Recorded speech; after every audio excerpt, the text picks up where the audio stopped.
the Orioles, where are the bats? They'll hope to find those tonight. Perhaps a little warmer weather, which is what we have for this night game. Well, maybe the bats will come around. The Orioles certainly hope so. Certainly hasn't been a problem for the pitchers, the cold weather. The numbers for both Toronto and for the Orioles in the first two games, outstanding, especially with the starters. Take a look. For Bundy, a solid 7. 2 earned runs, 4 hits. He had 10 strikeouts. For Jay Happ, Toronto in that game, just 1 run on 5 hits in 6 innings. He had 9 strikeouts. Then game 2, Cashner, outstanding. No runs, 4 hits over 7.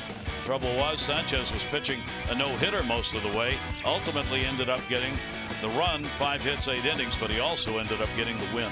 The bullpen, a difference. The Orioles bullpen surrendering the runs, 6 of them earned in the 4 innings pitched. Toronto bullpen all but untouchable, only 4 hits and no runs against them. Well, the Orioles hope that the 2 new pitchers would come around early in the year. That has happened. For Cashner, it's already there. Alex Cobb's going to make the start for the Orioles in Boston on Saturday. Last night, not only did he pitch a solid ball game, but he got directly involved in all kinds of activities that were going on in the field. No one covering third. I got it. Cashner goes over on Granderson and puts the tag on. Fortunately, he was okay and able to stay in the ball game. Then he kicks one off his foot. He limped a little bit after he did that, but he stayed in the ball game, said he was all right, and in fact continued to be effective. He finished it up. He did so in fine form. The K's just piling up for him. A little help from his catcher on the putout. Cashner had a great night. So for the Orioles, Mike Bordick, starters have been there. I'm telling you, it's been fun to watch Cashner pitch, Bundy as well. And boy, what pitching duels we've seen here at Camden Yards taking on the Blue Jays. Yeah, the bullpen faltering a little bit. You know, 5 walks out of this Oriole bullpen, very uncharacteristic, and 3 of those walks have scored. So controlling the baseball certainly going to be a factor for the bullpen. You know, this cold weather might have something to do with that. As far as Cashner goes, he just seems to be getting better and better, kind of settling in an Oriole uniform, 7 strong innings. Of course, every day you talk about needing the Orioles to have their starters have some length. Well, he's giving it to them right now. So that's encouraging to see, helping himself out defensively. Great defensive play, gunning down Granderson over at third base, and of course helping himself at the mound there. And that's what you love to see, just his competitiveness, man. A veteran guy like that, going out there, giving all he's got, that stuff rubs off on everybody else, and you kind of expect Gausman to take that same kind of attitude out there. Kevin Gausman will be making the start in the ball game tonight, and he wants to do exactly what they have done. Kevin Gausman has had a bit of a problem here at the start in length in ball games.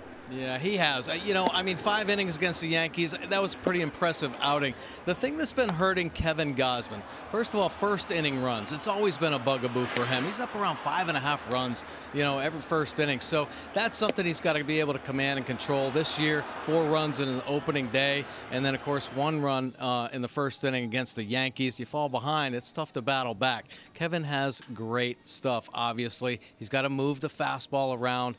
You got to watch out for that fastball command, though. At times, hitters like Granderson smoke the lefties. If he comes in there, he better make sure he gets it in there, because at times it leaks back over, and those 2 guys can whack them. And they will both be in the lineup tonight. All right, we are ready to go. Game 3 here at Camden Yards. It's the Orioles and Toronto as the O's stay in division play for these all-important games.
Back here at Camden Yards as we get set for Game 3.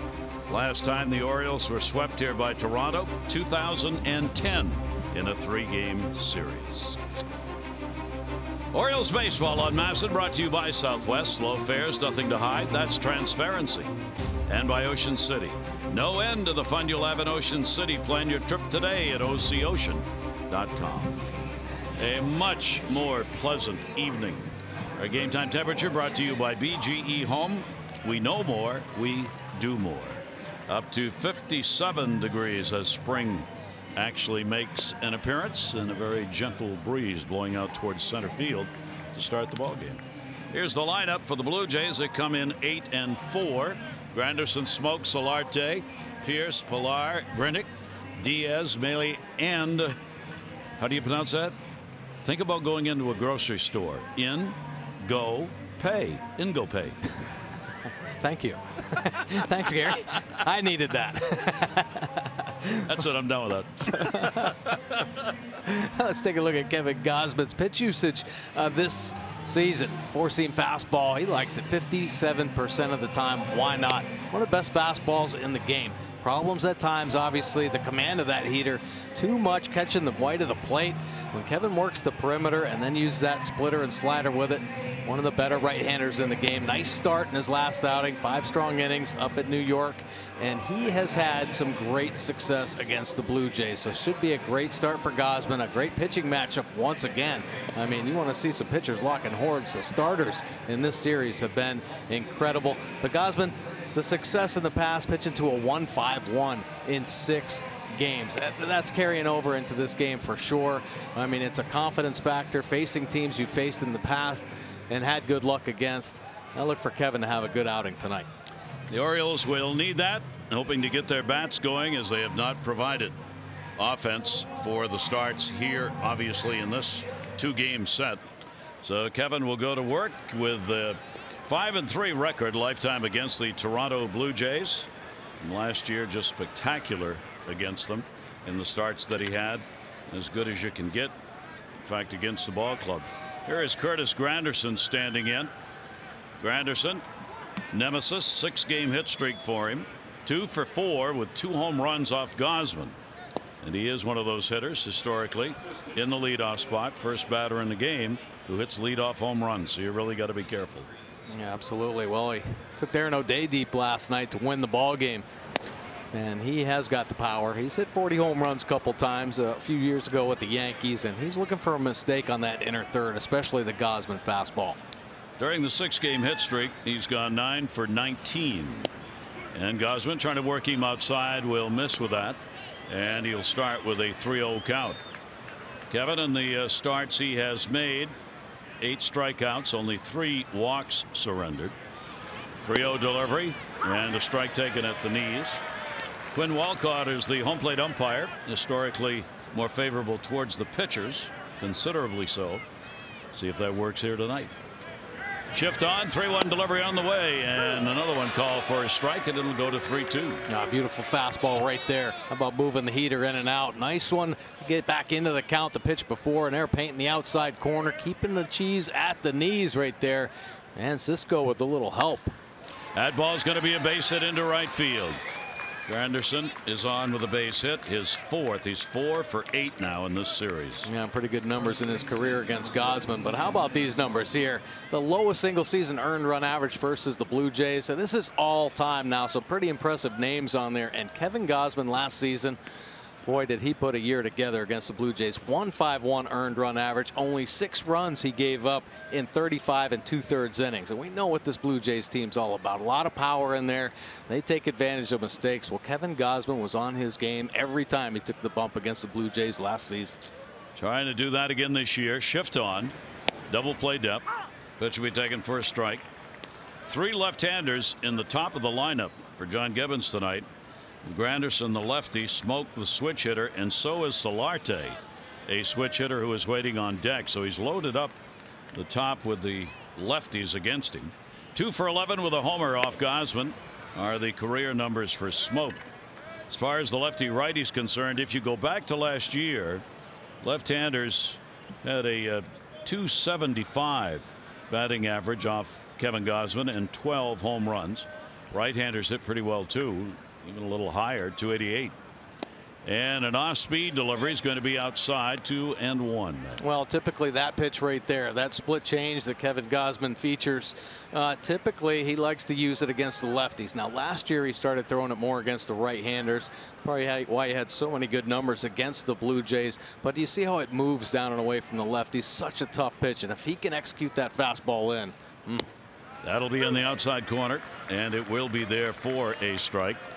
So Smoke, there's the shift that's on against him, with Beckham having moved over from third base. As we said, he is a switch hitter at the plate, and early on in the season, the numbers have been 467 right-handed, 267 left. He had a reach for that, not hit very hard. Granderson slowed down. They'll get one, but not two. Relatively easy play at second base because Curtis Anderson had to wait for the ball to go by. Man, well, we've seen the Orioles the start of this season have some problems turning the double play, and Smoke not very fleet of foot. Maybe helped out a little leaning out there, getting a half step. But man, you expect that one turn with Machado's arm. Jonathan Scope, a nice little power feed right there. Maybe Manny could have been a little tighter around the base, and Jonathan closed some distance. You know it's going to be reviewed by infield coach Bobby Dickerson, and this infield's starting to take this stuff personally. Yep. So they do not get the double play. Runner on at first base, fielder's choice, that's Smoke. Solarte, another switch hitter in this lineup. The infield will play straight up against Solarte, though. Gausman's pitch to him. He'll pop that one up third base side. Beckham drifting over. And will have room and puts it away. Solarte retired on a pitch. And that big out right there. You love that. Getting that pitch efficiency. Take a look at the Oriole defense behind Gausman, Mancini, and Jones. Will be in the outfield, joined by, Craig Gentry, the hero, up at Yankee Stadium in that extra inning win. Machado and Scope up the middle. Tim Beckham over at third. Davis back at first. And Cisco back-to-back nights behind the plate. So here is Steve Pearce, the designated hitter. He has done damage in this series, 2 for 8, a home run, and he has picked up a couple of RBIs. Had an 0 for 4 in the ball game last night. Pitch is going to miss inside for a ball. His 3-game homer streak ended with the 0 for 4 in the ball game last evening. Steve Pearce, he's come up with some big hits, obviously, against the Orioles. A one-time Oriole himself. I talked to him a little bit today about that nice play he made out in right field, robbing Trey Mancini. And I said, hey, man, don't you realize Mancini's been hitting the ball hard? He needs a little help out there. People making great plays all over the place. And he said, you forget about last year. He took a play away from me. He made a diving play out in left field here on Pierce. So it kind of all evens out, right? One guy wants to get the other guy. They don't forget. A 2-0 count, outfield deep on Steve. Runner at first base, full shift on. He'll take the pitch inside for a ball. Steve's been back and forth with the Orioles over the years. Played here in 2012.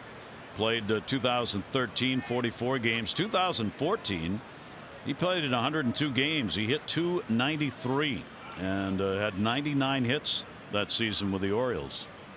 3-0 delivery. He was taking all the way. He then moved away. The Orioles had him back in 15. Played a little bit in 16. I mean, he's been one of those players the Orioles have turned to. Goes, comes, goes, comes. Yeah, well, try and get him back. Yeah, they love him because he's a baseball player. You know, Buck had the experiment, tried him at second base, and he actually played pretty well there. And Steve Pearce just knows how to get it done, and he will put the time in if he feels like he's not ready. And he's just a hard-working, blue-collar guy. See Pearce, numbers he has put up, 500 hitter. That's why he's in the 4-hole primarily in this game. Right-handed batter with big numbers against the opposing pitcher. Good numbers against the opposing team. He's the .274 lifetime hitter against the Orioles. Runner off first, 3-ball, 2-strike count. Runner goes. Pearce takes, and he is on with a walk. Boy, that's a nice pitch right there, but I guess even a better take by Steve Pearce. Opportunity early in the ball game, and look at the movement on that split finger. I mean, it's all over the dish till the very end, but Pearce being a rock up there, taking it like a champ. So an opportunity to score in the first inning, and this is the inning that has really bothered Kevin Gausman, not just in the starts this year, but throughout. You see in this series, Toronto Only a couple of hits with runners in scoring position. Both teams have not done very well in that regard. Pitch will be a strike on the inside corner. Steve has surrendered runs in the first inning of both of the starts this year, and it's in line with his career first inning numbers. His ERA in the first inning 5.67 for his career. What's that? Get that over with right here. 0-1 count. That should be taken down low for a ball. Pilar, big numbers against Gausman. You got two guys back to back in this lineup in Pierce and Pilar, who have really put up numbers against the Orioles starter. Yeah, Pilar, of course, done some damage here at Camden Yards as well. Boy, is he a spark plug for this team, both offensively and defensively. Smoke the lead runner. Pierce is on at first base. 1-1 delivery on the way. Check swing. Ball gets away. And the runner did not go. Runner from first was ready to go. Pierce started to take off and then looked and saw the Smoke was still standing at second base. Man, Orioles catching a break there. And you see Smoke out at second base. Typically, base runners at second base can see the signs, might be able to anticipate a little bit better. You have a great view of the angle of the ball, and that was a walk to third base, but he just froze, ended up taking a step back. Big break for the O's. 2-1 strike count now on Pilar. And he'll take it at the knees. That is in there for a strike. He didn't think so. So Gausman, 2-2 strike count on him. Kevin comes in last year, 267 against him with runners in scoring position. Those were the numbers that about made the major league average in that regard. And stepping out at the plate is Pilar. And I think a lot of Kevin's problems really stemming from the first inning problems, man, to get behind the 8 ball and then hope your offense can rally back. And unfortunately, a lot of times it just doesn't happen. Pilar goes after it, and that's going to be a base hit. It will score a run, I think. Smoke very slow to the plate. They hit the cutoff man. Smoke is not 100% running, I'll tell you that. On his way to third, he was almost limping. Yeah, I thought they were going to hold him up. So they get a 1-0 lead, and this is what Toronto's done early this year. A lot of 2-out RBIs. Yeah, ball wasn't smoked to center field. Gausman getting a good run in action on the two-seam fastball. A really good spot. And unfortunately, Pilar just muscling that one out to the outfield. And the pace of that line drive really allowed Smoke to score. So a 1-0 lead, and there are runners on at first and second base still, as Smoke continues to do damage against the Orioles. That's his 11th RBI on the season. He leads the team in runs batted in. Grichuk will take the pitch, and that will be in there for a strike. And you go back, and I mean, you can always go back and analyze innings and how runs were scored, but boy, did the Orioles need that double play right out of the gate. Giving a whole different look to this inning. 0-1 count with 2 down. Grichuk looking for one, a fastball. It's up, and he does go after it, and a 2-strike count. Seems to be the name of the game when it comes to pitching in 2018. Every year there's something or things that become habitual in game after game, and high fastballs seem to be that early on. That's where pitchers are going, and hitters are going with them. Runners off first and second. The 0-2 delivery on the way. A swing and a miss. So he will get the strikeout, but Toronto will get the run as Pilar picks up the RBI, and it is a 1-0 lead.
So the Jays get on the board early in the 1-0 lead. Orioles will try and stem this tide of Toronto hits. Orioles lineup brought to you by Southwest. Low fares, nothing to hide. That's transparency. Mancini, Machado, and Scope. Jones, Alvarez, and Davis. Beckham, Gentry, and Cisco. Tim Beckham's got a 4-game hit streak coming in. Now let's take a look at Marco Estrada quickly here. 2.77 earned run average to start this season. He's ready to go. Mancini, first strike. That fastball right there. Take a look. This is his pitch arsenal here. He's got the 4-seam fastball and he can move it around, but the changeup, really, fastball changeup combination, his bread and butter. Comes with the off-speed delivery up high. There's one of them right there. Yeah, absolutely. I mean, he throws a high percentage of changeups. Here are the numbers on the year. Take a look at the bottom. Already given up 3 home runs. That has been his bugaboo. It really has. Last season, he gave up 30 home runs. And years past, I mean, he's given up home runs as well. He's got a straight fastball. You get him right. The hits he gives up a lot of times get out of the yard. That one's going to go to right field. Maybe will come on and put it away. Trey Mancini is retired, and one down here in the first inning. We'll take a look at the Blue Jays defense behind Estrada. Granderson, Pilar, and there's Grichuk over there getting that first out. Diaz and Ngope at second base. They'll be turning 2 up the middle. Solarte and Smoke on the corners, and Melee doing the catching tonight. That'll bring up Manny Machado. The Orioles are 1-4 here at home. They have scored only 7 runs in the 5 home games that they have played. So that's been a real problem for a ball club that took advantage of playing games at home in the course of last season. This is where the Orioles made hay and struggle on the road.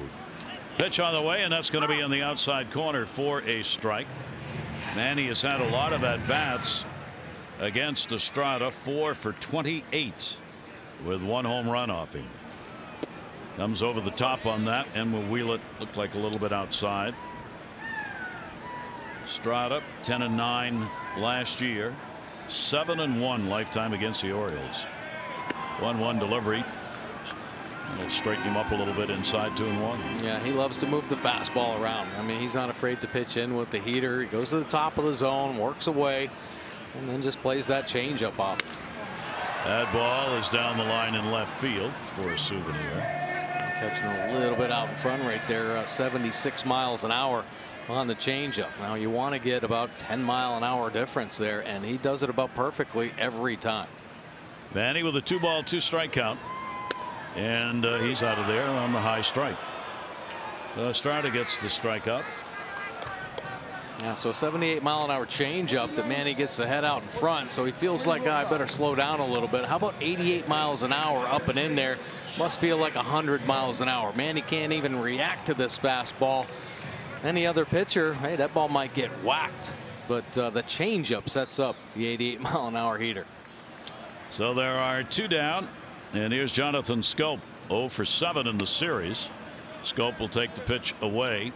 He too has had a lot of at-bats against Estrada, 3 for 31, and 2 of the hits have been home runs off him. Jonathan Scope goes after that one. That'll be popped up, coming back, and that's out of play. Jonathan Scope's had some early season struggles, so he's out there working with hitting coach Scott Coolbaugh. Right there, he shows you're just getting your weight out in front. You got to control your lower half. So he and Jonathan Scope go out there and start working on some fundamentals, some basic stuff. Find the barrel, Mr. Scope. Take the legs out of your swing. It'll just lead for a shorter path and keep your head still.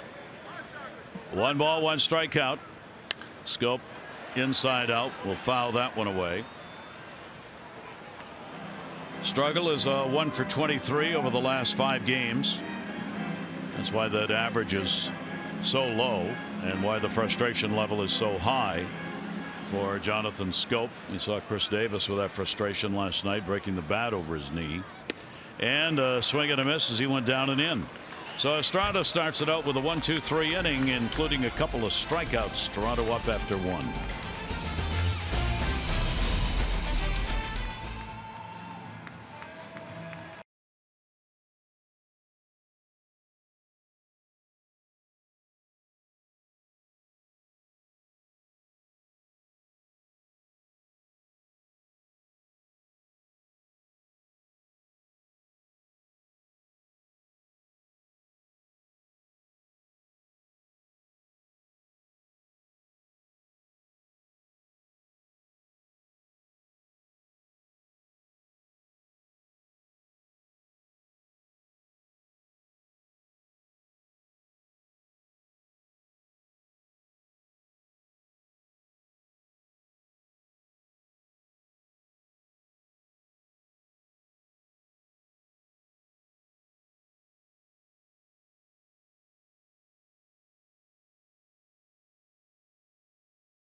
There's no better way to act than today. PNC. Make today the day.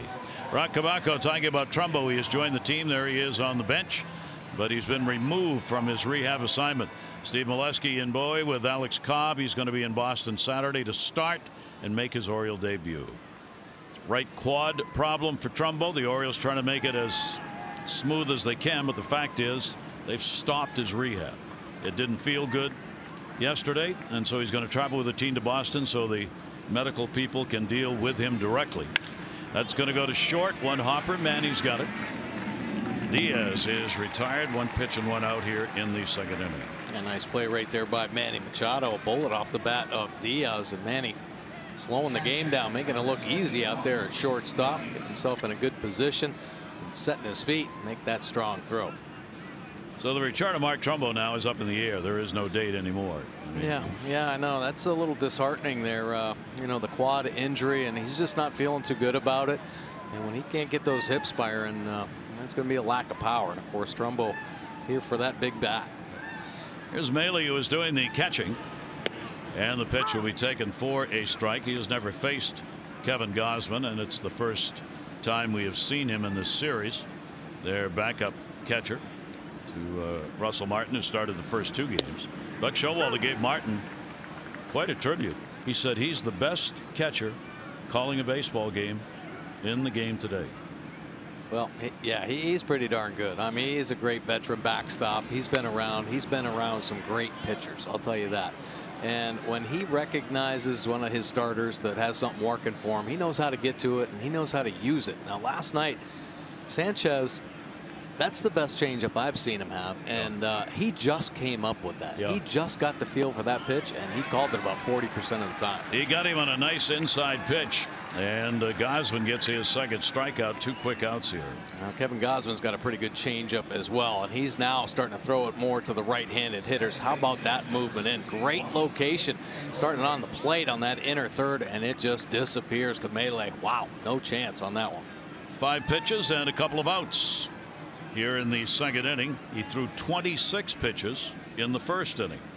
So looking to even things out a little.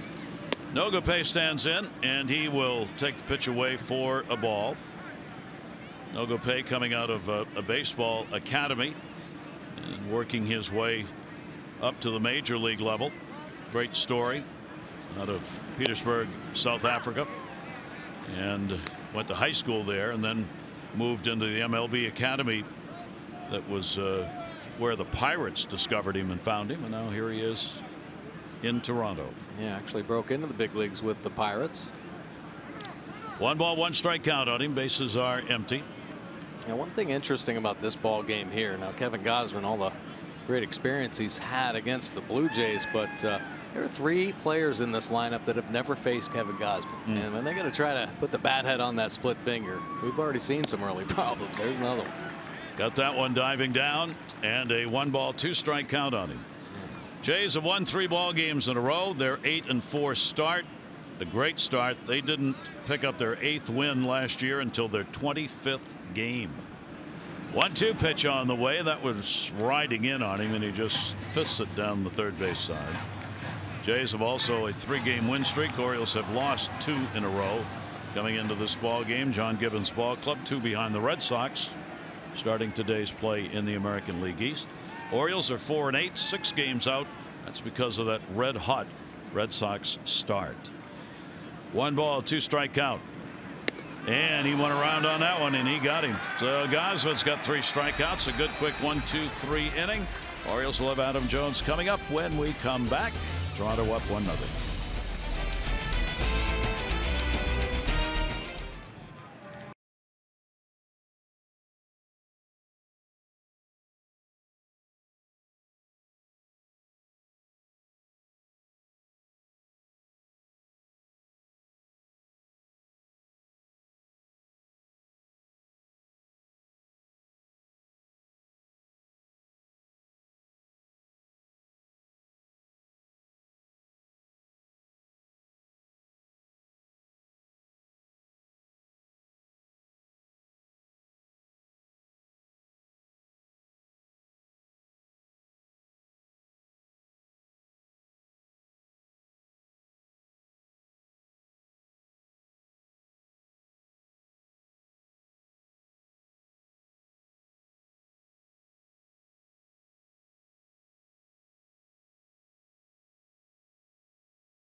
Beautiful around the inner harbor. Great shot at sunset time. How about Adam Jones? Check out these career totals against the Blue Jays. And now this is among active players. Second with 189 hits. That's major league ranking. 35 home runs. He's only trailing the crusher Chris Davis. He's got 35 RBIs, runs. I mean, impressive numbers he's put up against the Blue Jays. And he's got some impressive numbers against Estrada as well. Should be a good game for Mr. Jones. 300 hitter against Estrada in his career with a couple of home runs. Adam will take the pitch inside for a ball. Adam has had 1 hit, 8 at bats in the series so far. Orioles' 3rd lowest team batting average coming into the ball game tonight on the young year, and Estrada's going to bounce that one.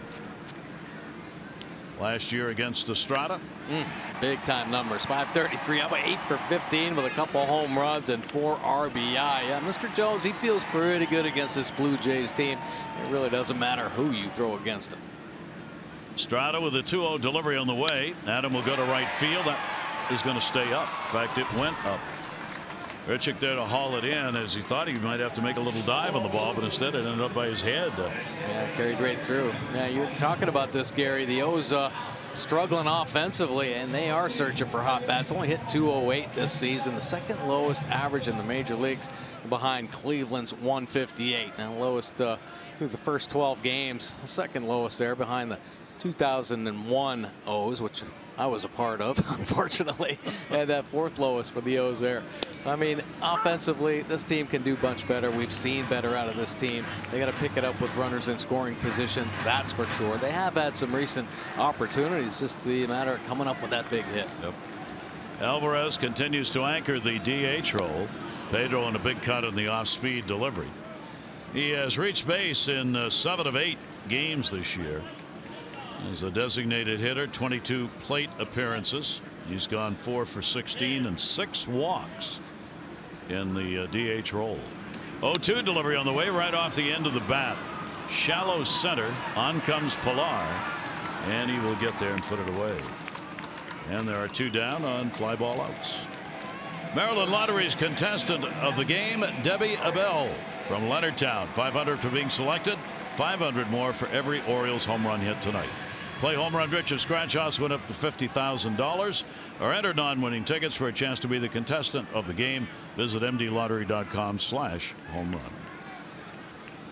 Chris Davis, 2 down, nobody on. Shift on all the way around. Pitch will be in there for a strike.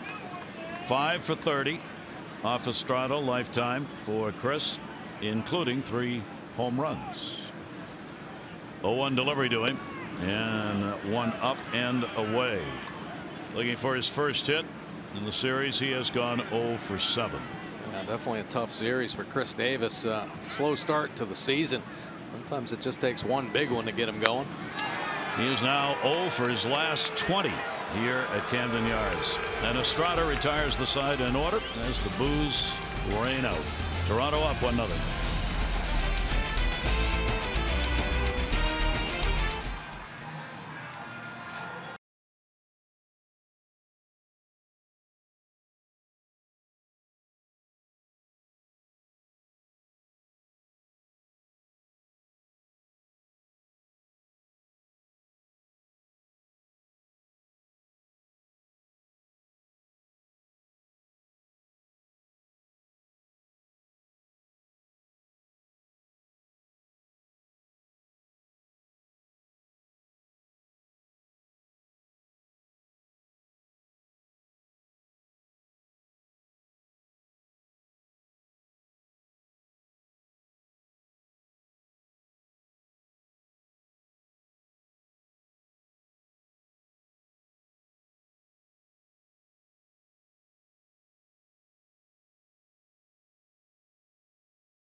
On Sunday, April 22, celebrate Earth Day here at the ballpark. Team takes the field in special Earth Day jerseys and caps. And the first 20,000 fans 15 and over receive an Earth Day tote bag presented by MLB Network. Tickets at Orioles.com. Kevin Gausman goes to work here in the third inning. We start out again the same way we have in the first two games of this series with the pitchers. Showing some dominating stuff. Curtis Granderson, a base hit. Leadoff batter. Back up again. He's now got a 7-game hit streak going. And he is 3 for 5 with 2 home runs off the Orioles starter. 1-0 delivery. Granderson will lean out and watch it outside. Boy, he is locking in. A really strong start to the season for Granderson, a veteran player. I mean, he's in his 12th, 13th season actually. He's seeing it well. Yep, you really have to put it in the strike zone or he is not going to help you out. He has had a hit in each of the last 10 games against the Orioles if you go back to 2013. Wow. When he was somewhere else. Yeah. Yeah, he's done a number here. This ballpark, a .283 hitter. 2-1 delivery on the way and a towering fly ball. It's not deep and right. Should be the right fielders. Jonathan Scope wisely gets out of the way. Gentry is there to put it away, and Granderson is retired. Get breaking Orioles news as it happens by checking out MASNsports.com. Visit our site for the latest headlines from Rock Kabako and Steve Molesky, and don't miss the O's story every day. Check out MASNsports.com. One away, third inning. Justin Smoak scored. Justin Smoak. He came in on a fielder's choice, reached on a fielder's choice, and came around to score in the RBI by Pilar. Goes into the shift on this one. Beckham, who had moved over, will make the flip.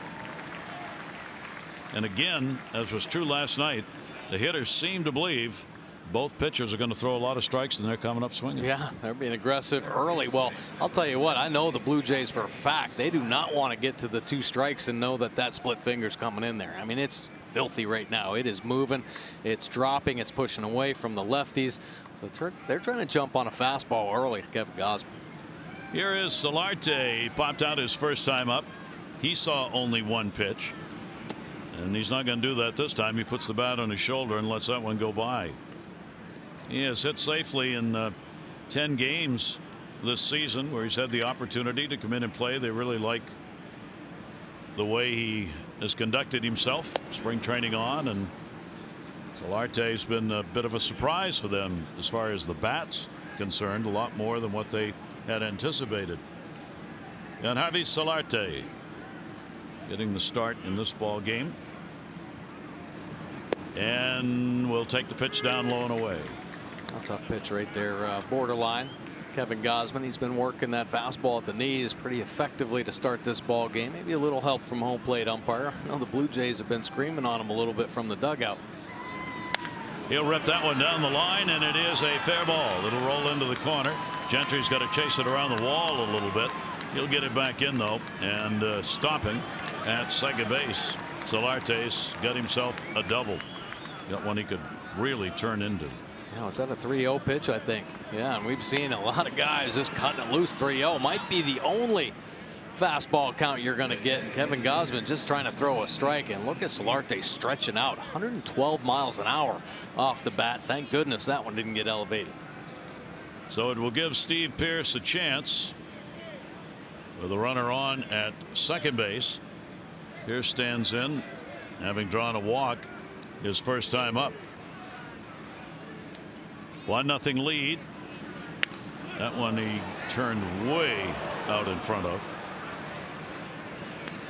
And Pearce with a strike on him.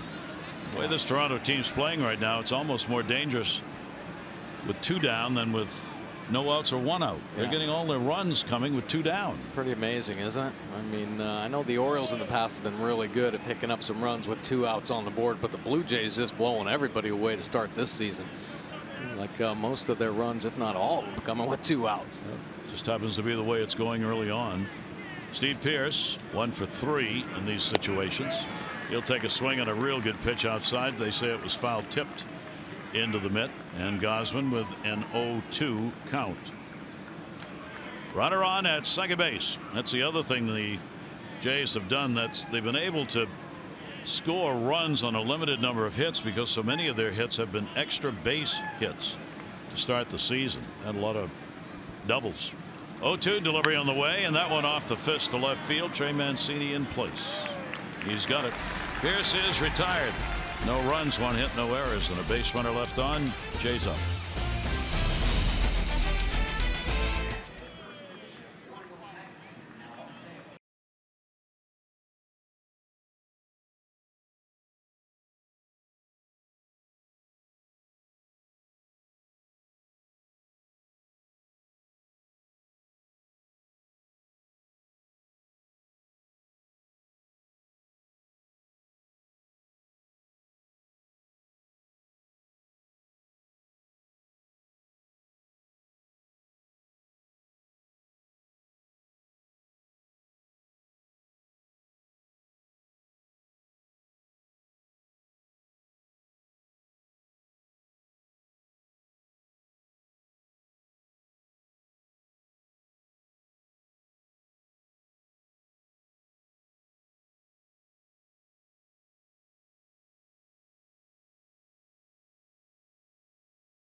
Standard.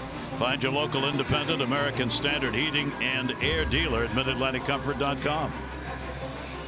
1-0 lead. Orioles bat here in the bottom half of the third inning. It'll be Beckham, Gentry, and Cisco due up against Estrada. Estrada hasn't walked anybody. He's picked up 3 strikeouts early on. Tim Beckham has had the hot bat with a 4-game hit streak. A couple of hits, 6 at bats in the first 2 games in this series. He's not had a lot of success against Estrada, though. 2 for 16.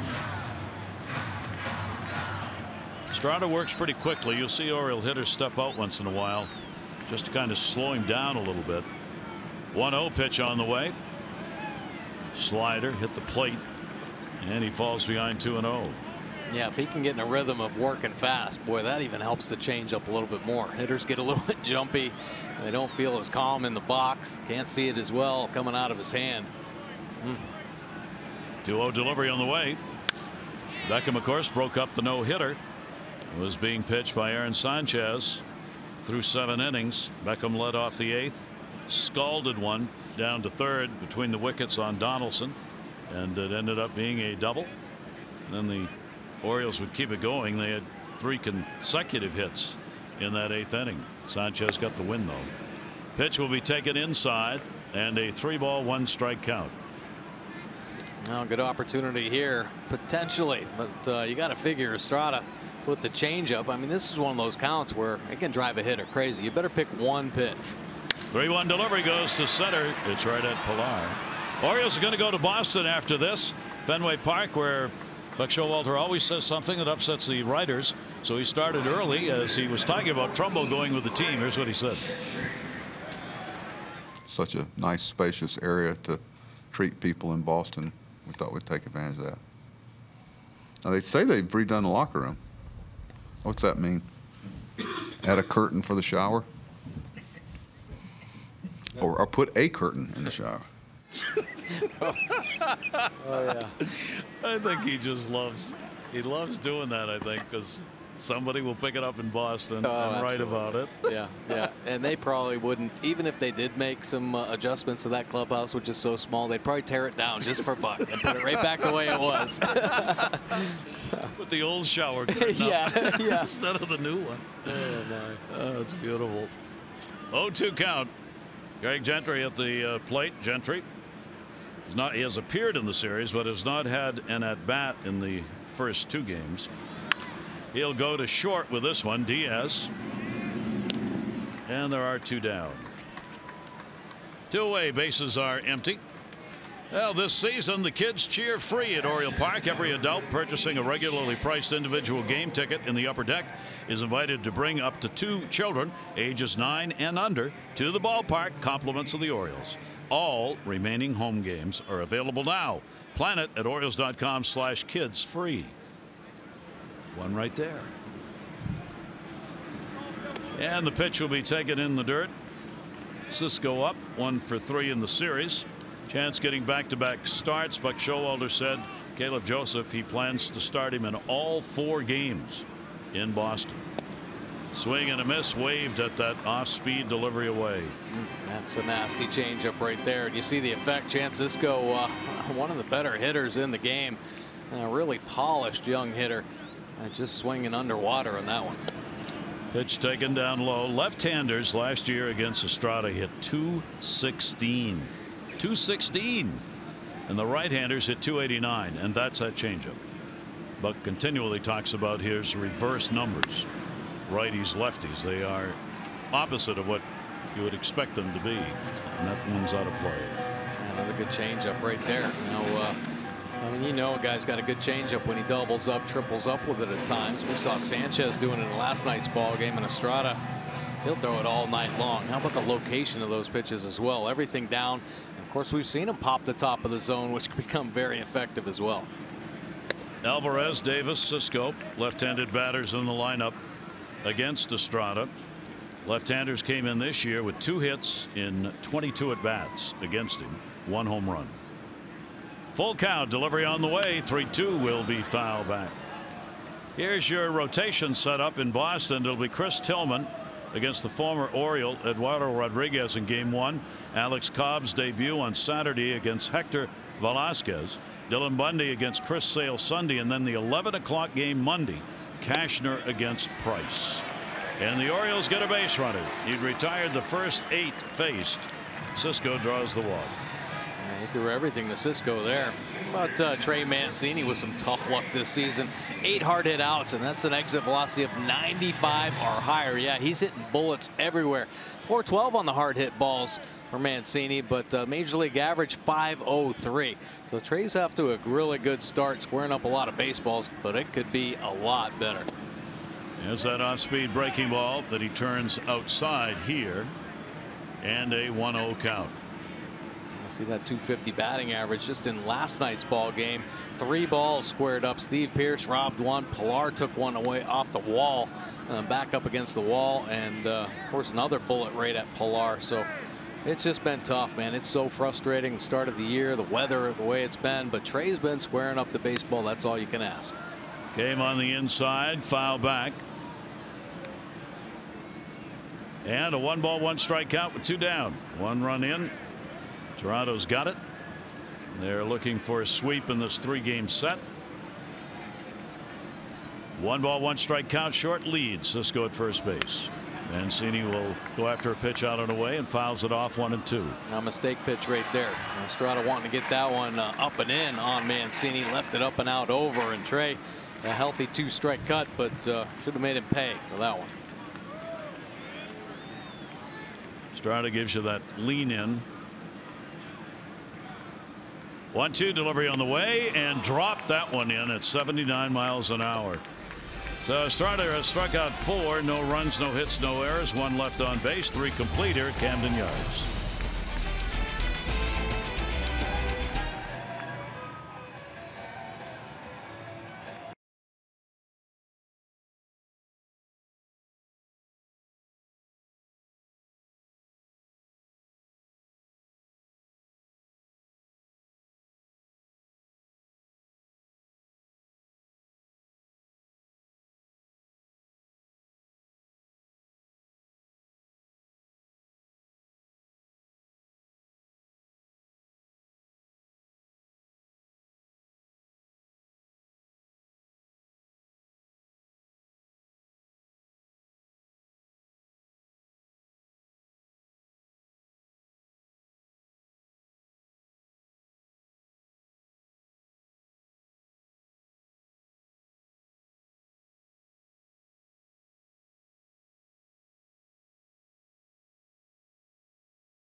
Orioles baseball brought to you by the all-wheel drive RAV4 Toyota. What drives you? Visit buyatoyota.com for great deals. City of Lights with the City of Lights Festival coming up. It'll start on April 14. Always a great affair. Attracts tens of thousands over the week plus that it runs. Great talent, lots of food downtown, and lots of great shows, and a tremendous light show put on. 1-0 lead. Kevin Gosman has walked one, struck out 3 through the first 3 innings. Pilar will lead it off. Center fielder takes the slider away for a ball. He picked up the RBI base hit his first time up.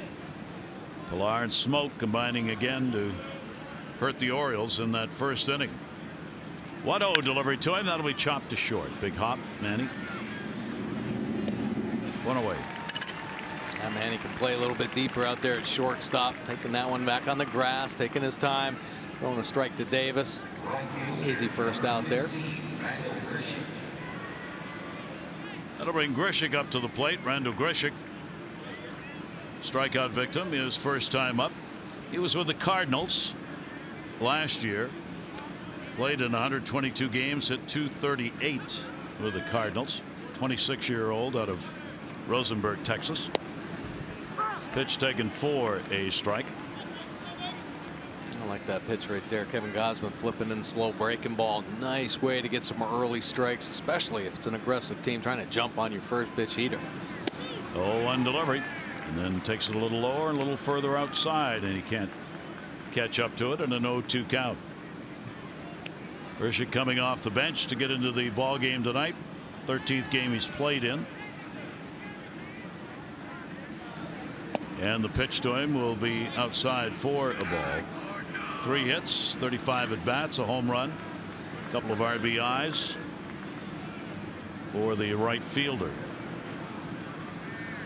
Gosman 1-2, and we'll bounce it. A good try right there with the split finger. Grishik, one of these players that's never faced Kevin Gosman, so seeing that split finger for the first time, he punched out on his first at bat. About the same pitch there, inside, just dropping off the table. So Kevin mixing it up on him, keeping Grishik guessing right here. There's a lot of options right now. 2-2 delivery on the way. Right center field. Gentry is playing over there in that power alley, and there are 2 down. Well, may the force be with you when the Orioles host the Star Wars night at Oriole Park. It'll be on Friday, May 11. Rays will be the opponents. You can reserve your ticket, including the Obi-Wan Kenobi bobblehead. Plus, after the game, enjoy the season's first post-game fireworks display. There'll be Star Wars themed music. Tickets at Orioles.com/Star Wars. Obi-Wan Kenobi. There he was. Live and in person out in the Oriole bullpen.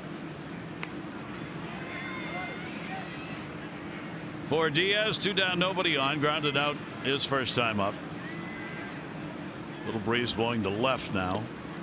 Talked about how good Gosman was last year against this Toronto team. He had 6 starts, undefeated, 3-0, ERA of 1.5, only allowed 6 earned runs in 35 innings, and the Orioles were 6-0 in the games that he started against Toronto.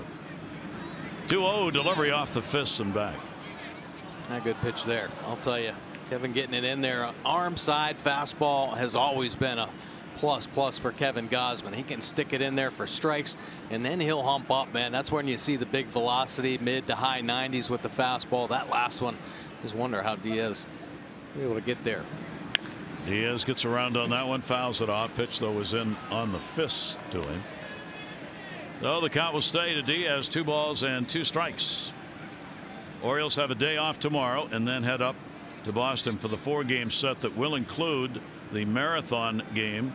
Boston Marathon will be run on Monday, so it's an 11 o'clock game Monday. Swing and a miss on a pitch way outside. Tag will be put on, and that is strikeout number 4. Gosman gets it done 1-2-3 inning. However, that 1 run in the first inning still standing up, and our M&T do-ups, Machado, Scope, and Jones.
his numbers and how effective that bread and butter combination of his fastball changeup combination are. Well, take a look here. That last inning against Trey Mancini. The location of the fastball not too good, but take a look at his arm speed. Okay, very quick arm speed with the fastball and the changeup right behind it. Same exact arm speed, maybe a click faster right there, and that's what gets the hitters off balance. Mancini seeing the fastball and swinging through a 79-mile-an-hour changeup. So Manny Machado in our M&T Bank do-ups leading it off. He hits one in the gap, left center field. That's going to split him. It'll fall in. Chased down by Pilar. And into second base goes Manny. And there's the Orioles' first hit of the ball game, a leadoff double here in the fourth inning. Nice swing by Manny Machado. Picking up his third double of the season. The fastball down around the knees, and he just drops the head on it. No wasted movement in the body. Really a key there to have success off Estrada. Manny perfect with that swing, driving it to the gap. Beautiful off the bat. But how about Pilar's speed catching up to this ball, actually cutting it off there, getting a hand on it. Kicks away a little bit, but he's been impressive for sure out there in center. So the Orioles get a potential tying run on to start the inning off. Jonathan Scope, a strikeout victim, his first time to the plate. And the pitch will be taken for a ball. That's if the Orioles can find a hit. Both teams, as we showed you, have had their problems. The Orioles 2 for 16 in this series with runners in scoring position. Scope himself this year is 0 for 13 with runners in scoring position. He will take the pitch down low. That's a good sign for him. Not chasing on a couple of pitches he might have gone after. Well, even more so that the umpire didn't call that one, because that's when you start getting in your head and thinking you got to do a little bit more, maybe expand the zone. Jonathan on another pitch down and away. Scope hit .338 with runners in scoring position last year. That's how tough the start has been for him after those spectacular numbers last year, and no reason to believe once he gets going he won't get those numbers back. 2 ball 1 strike count. Manny being held a bit. That one is going to miss. Arms up inside, and the count goes 3-1 on Jonathan. Adam Jones waiting on deck. Yeah, you see a little in between right there. 2-0 changeup on the outside corner, about 77 miles an hour to get into the strike, or into the at bat, and then he throws an 89 fastball that Jonathan no chance on. Then a 77. Yeah, it's just the speed variations, the arm speed we talk about. One of the best in the business at selling that changeup, and there it is at the bottom of the zone. Boy, not much of a chance there. You think, hey, get him elevated, but we've seen some elevated changeups that guys are swinging through as well. 3-2 count. Runner at second base. Jonathan rips that one down the line. That's going to be a fair ball, and that'll take care of the offer with runners in scoring position. He will head to second base, a double, an RBI, and the Orioles tie it up at 1 apiece. All right, Jonathan Scope not getting fooled by back-to-back changeups right there, staying through this pitch. Take a look, almost the same location as the pitch prior. But Jonathan using those long arms, reaching out there and finding that barrel, hooking it down that left field line. Machado scoring the first run for the O's, back-to-back doubles for the O's offense. A good job by Jonathan Scope in that at bat. He picks up just his second RBI of the year. Now the Orioles, Adam Jones, still nobody out. Adam flied out to right field, his first time up. He is 2 for 14 in these situations this year. Last year, he too a great number, 361 with runners in scoring position. He was among the top 3 or 4 virtually the entire year for a batting average with runner in scoring position. Gets the chance here with Scope on at second base. Orioles had not had a hit coming into the inning. They've got 2, and a check swing, foul ball. The fastball around, just a little break right there as that little fastball catching a piece of Adams' bat. Definitely would have been a ball. Estrada up to 50 pitches right now. Second pitch there. And the pitch cast running up and in on Adam Jones. 0-2 the count.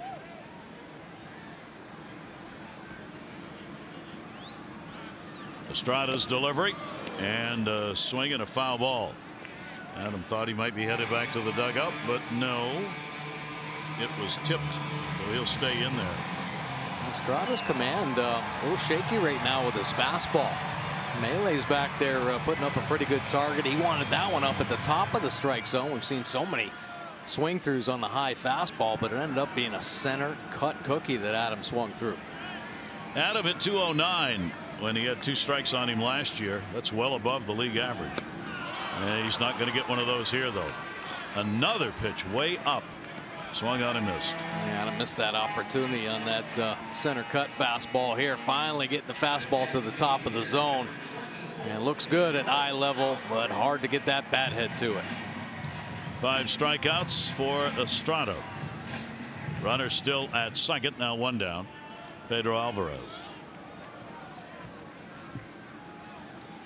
He'll put the shift on.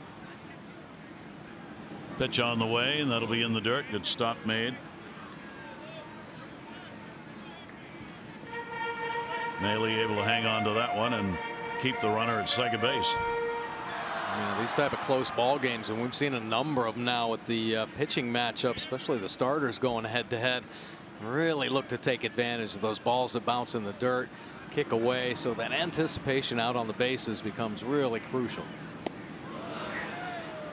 Big cut on a pitch, almost skimming off the plate, and a 1-ball 1-strike count on Alvarez. Another beautiful change right there. We saw the fastball changeup combination last night, and Sanchez, obviously different types of pitchers. He throws a 2-seam fastball and a 2-seam changeup. Estrada throws a 4-seam fastball and a 4-seam changeup. So not the same movement laterally, but definitely that same pull the string Bugs Bunny changeup effect. He's got a 2-ball 1-strike here. Orioles trying to get the lead. They have tied it up. Each team with a couple of hits in the ball game. Estrada, the 2-1 delivery on the way, will break inside. Alvarez takes it, and a 3-ball 1-strike count. Told you, Pedro in the DH role has done a good job at picking up 6 walks and only 4 strikeouts coming into the ball game. Pretty good lead at second base for Scope, and that one will be fouled to the left side. A good pass there. Quick bat, just trusting the hands, really. You start getting geared up to get on a Estrada fastball and you drift it all. That's when he exposes you. He trusts his catcher as far as recognizing a hitter, what he's trying to do, and that's when he executes his pitches. But if you stay tall and trust what you see, use those hands, good AB is a good one there. Gets another walk. So Alvarez showing real patience at the plate early on in the season. Second walk surrendered by Estrada. Now there are 2 on. And Scope still the lead runner out there at second base. And Chris Davis, strikeout victim. His first time up, will stand in. Outfield will shade to left. Solarte at third has to stay over there because you got a runner at second base, so you don't have that bunt room we've talked about before. Solarte's got to stay close enough so Scope can't take off and steal the bag free of charge. 0-1 count.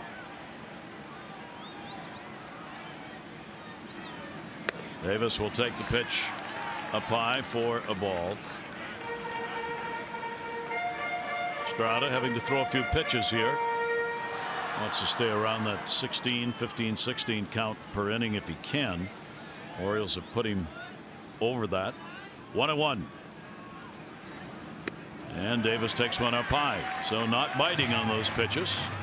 Gives him a 2-1 hitter's count. Yeah, trying to move fastball just around the perimeter a little bit. And Davis not biting on the borderline fastballs. Chris, more home runs against Toronto than any other team in his career. That is a strike taken. He's hit 38 bombs against Toronto pitching. Take a look here. The changeup. It's locking him up 79 miles an hour. 2 balls, 2 strikes. Scope off second, Alvarez off first. 2-2 in the air, right field, headed to the corner.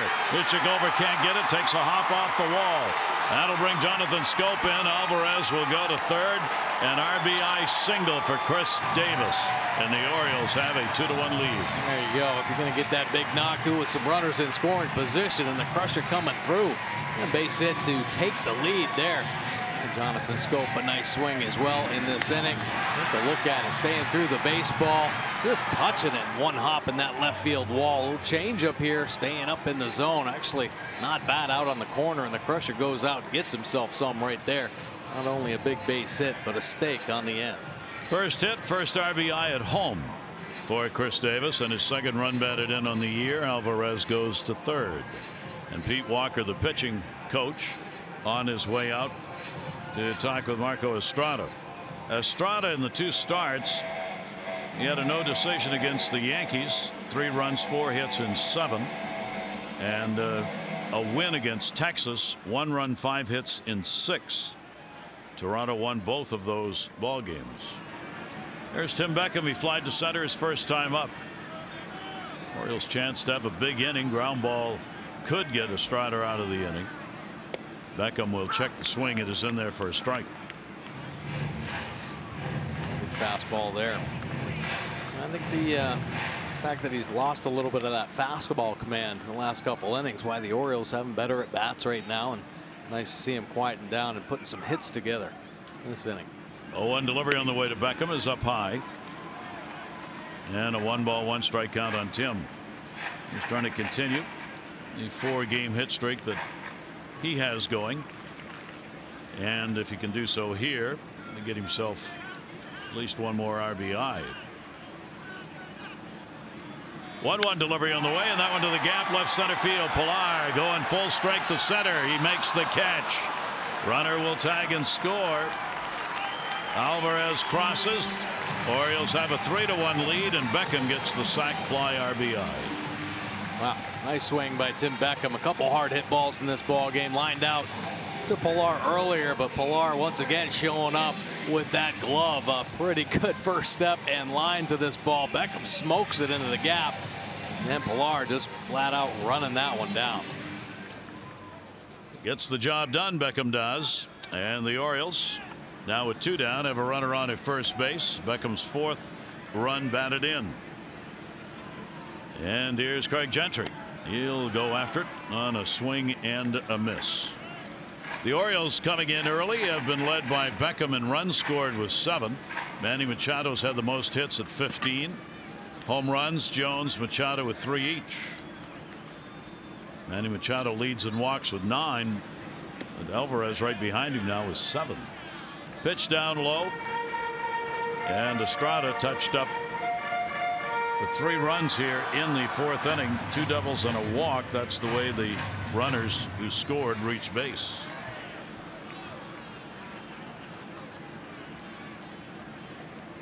Short lead at first. Chris Davis, 1-1 delivery on the way. There's that changeup.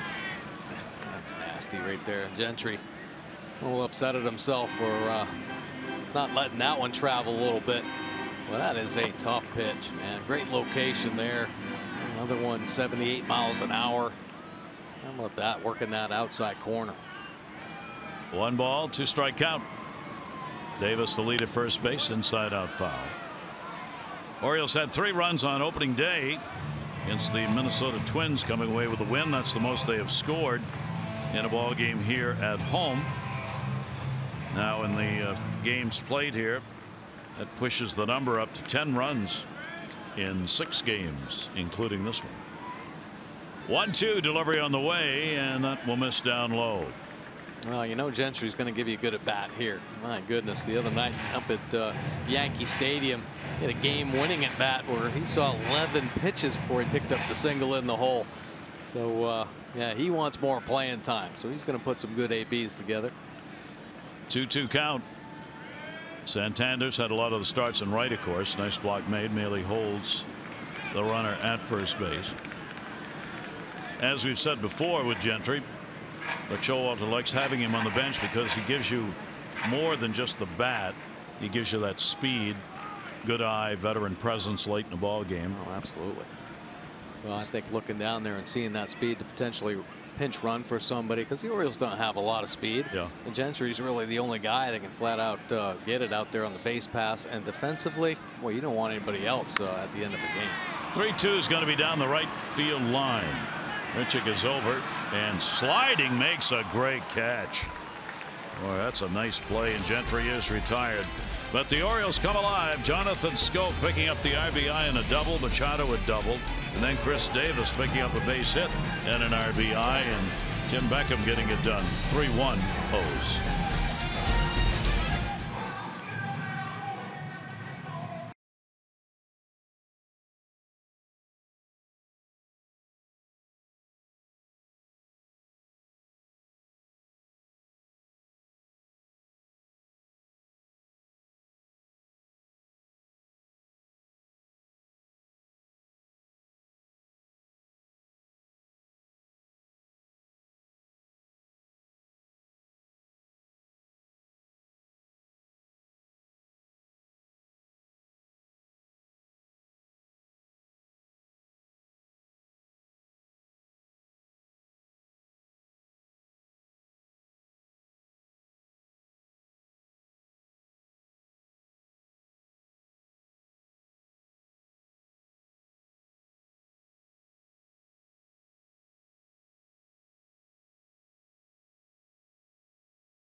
So the Oriole bats come alive. Toronto comes right back, though, with a leadoff single as Maley goes after the first pitch delivered here in the 5th inning.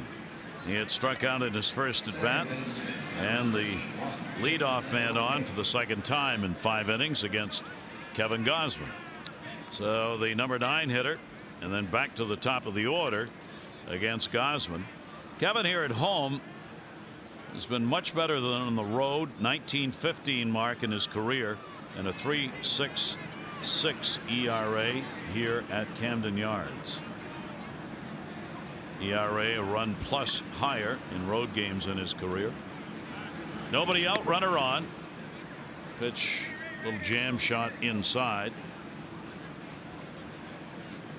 Ngopay at the plate, batting in the 9 spot, getting the start at second base.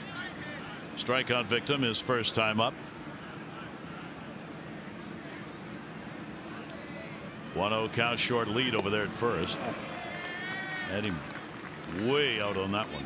Yeah, pretty nice pitch there by Kevin Gausman. Now we've been talking about a lot of hitters not want to waste any time to get to that split finger, so they're jumping on the fastball. That's exactly what Maley did. So what's Ngopay get? Back-to-back split fingers, and a nasty one there for the first strike.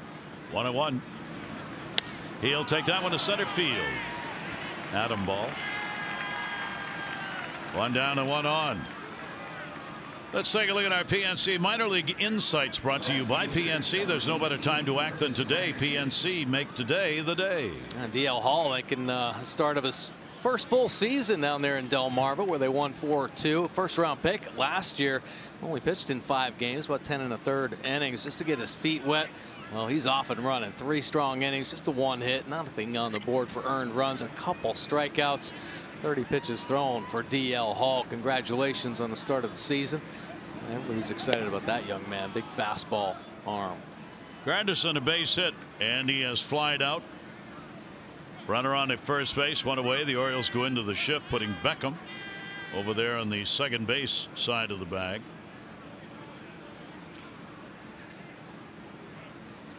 And a check swing that's going to go off the end of the bat and come right back to him on one hop. Hands it over to Cisco. Turn around, there was the ball. Everybody you talk to about Granderson, no matter where he's been playing wise, same story. Great teammate, clubhouse leader, guy who plays the game the way it was meant to be played and acts that way throughout. Only good things about Curtis Granderson. 1 ball, 1 strike count. And waves on a 92. A good fastball there from Kevin Gosman. We were talking the other day about Granderson, just how some of the adjustments he made as a younger player, kind of keeping his body in check, controlling the bat head. He really sets up early. The hands are preset and very limited movement with the lower half, which helps him control the eyes. So he understands the strike zone. He understands what pitches he can get on, and with 2 strikes, we've seen him throughout this series choking up. Yeah, you see the knob of the bat, just better bat head control. He wants to keep fighting that starting pitcher, try to wait out a mistake. Bailey on at first base. Shift is on with 1 away, of course, a double play depth. Granderson waiting on it. He'll loop it foul. His 25 home runs against the Orioles, most against any team. He's also hit 25 against Minnesota in his career. As we've mentioned, 19 of those 25 have been hit right here at Camden Yards. 2 ball, 2 strike count. Orioles have a 3-1 lead.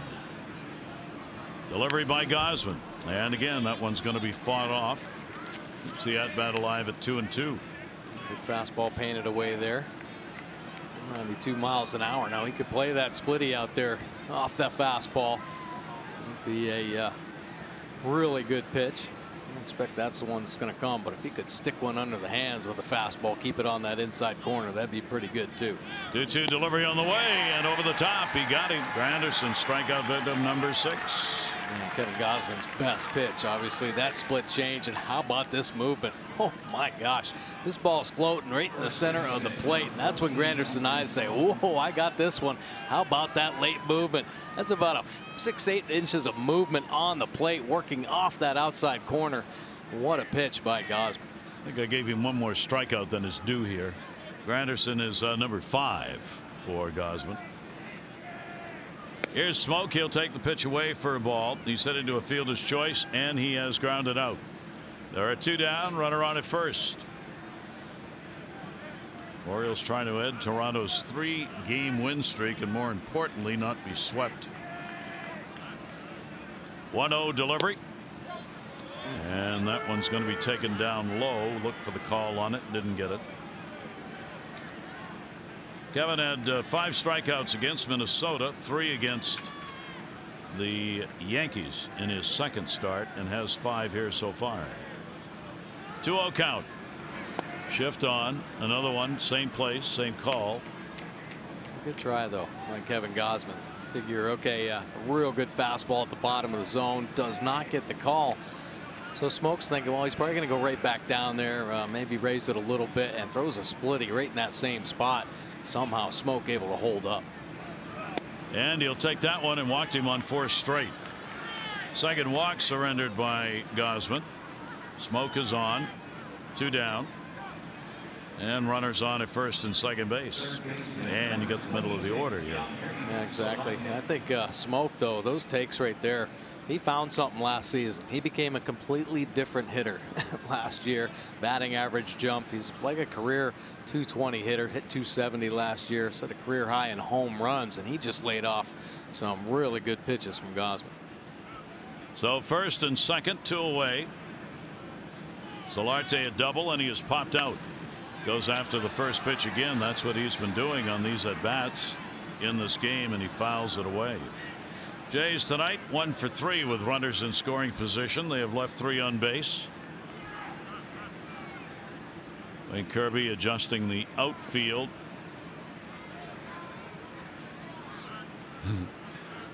Adam Jones waves at him. Hi. From center field. 0-1 delivery on the way by Gosman. That one punched in the air, left center. That's going to fall for a base hit. Runners going. It'll score 1. A Bermuda triangle single. Maley crosses, and another 2-out RBI. Solarte makes it a 1-run game. Man, Yeah, a couple jam shots in this ball game against Kevin Gosman, just finding that outfield grass, and unfortunately that one hurts. Run crossing the plate.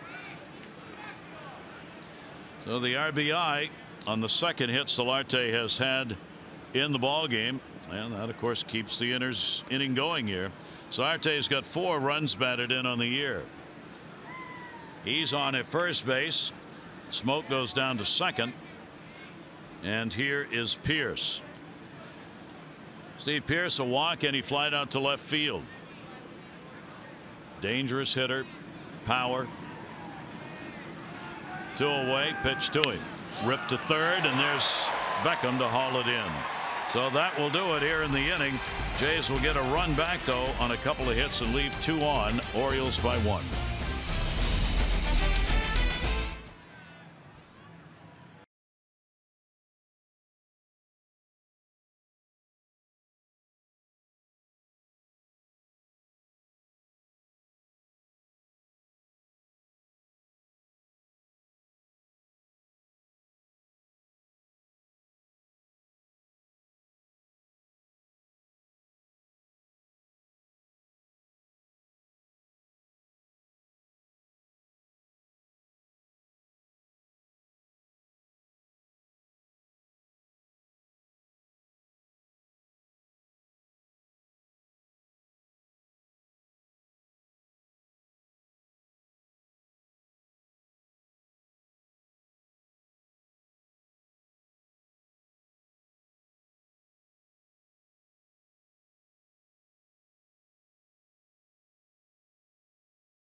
Pomeranz is going to start Friday night for the Portland, Maine Sea Dogs, Double-A team.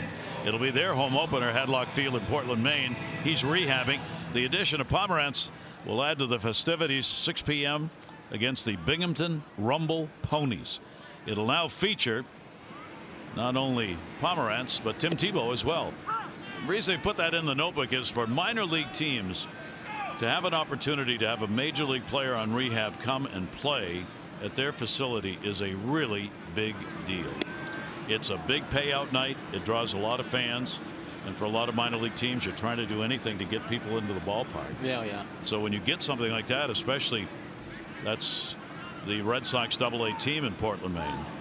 So all the Red Sox fans, they know Pomeranz anyway, so you'll have a huge crowd come out to see him. Oh, it'll be insane up there in Portland for sure. And I know as a minor league player, when big leaguers used to come down, you want to impress them, man. You want them to go back up and say something to the manager. Pilar's going back again, reaching, can't get it. It'll take a hop off the wall. He will stop at second base. No, the Orioles get the lead-off man on as Pilar, with all that speed, could not get that one, and Chance Sisco's got a double. Oh, Sisco, beautiful swing here. Some big-time power there opposite field, and Pilar, yeah, beating Pilar is saying something or doing something. Pilar can't quite grab that one, and Sisco out in scoring position, just out of the reach. Well, Pilar, nice swing there, and Orioles would like a big answer after the Blue Jays answered that last inning. So Sisco gets the 2-bagger, and importantly a leadoff double. Now Trey Mancini's flied out, and he has struck out. Mancini 3 for 10 in the series, and the pitch will be taken down low, so the Orioles get a chance to get that run right back. First warm-up action we've seen with Barnes getting up in the bullpen. 1-0 count, and Mancini will take the pitch in there for a strike. Trey so far has gone 1 for 10 with runners in scoring position. A much better hitter than that, as is true for almost all of the Orioles in these situations. That one inside out will be fouled away. Trey last year with runners in scoring position put up a .340 batting average.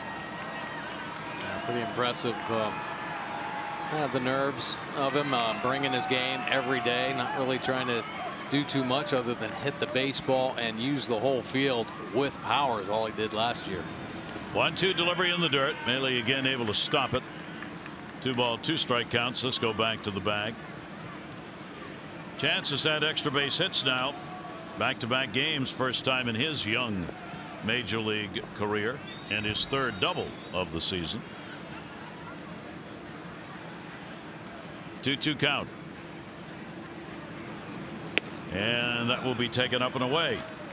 So a full count, 3-2. Marco Estrada running into problems here in the 4th and 5th innings. Back-to-back doubles led off the 4th, and a leadoff double here by Chance Cisco. And he'll walk him.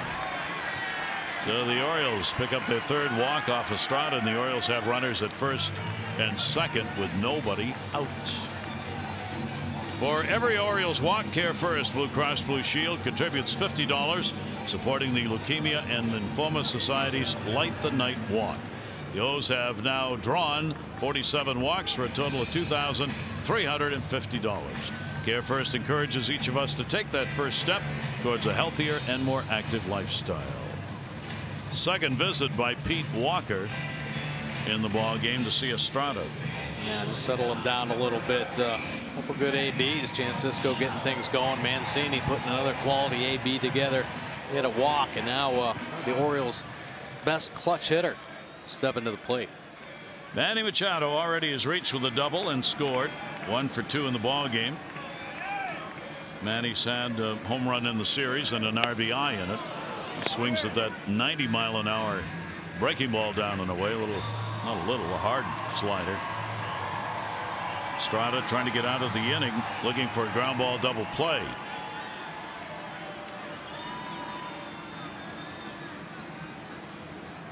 Runners off 1st and 2nd for the O's. Here's the 0-1.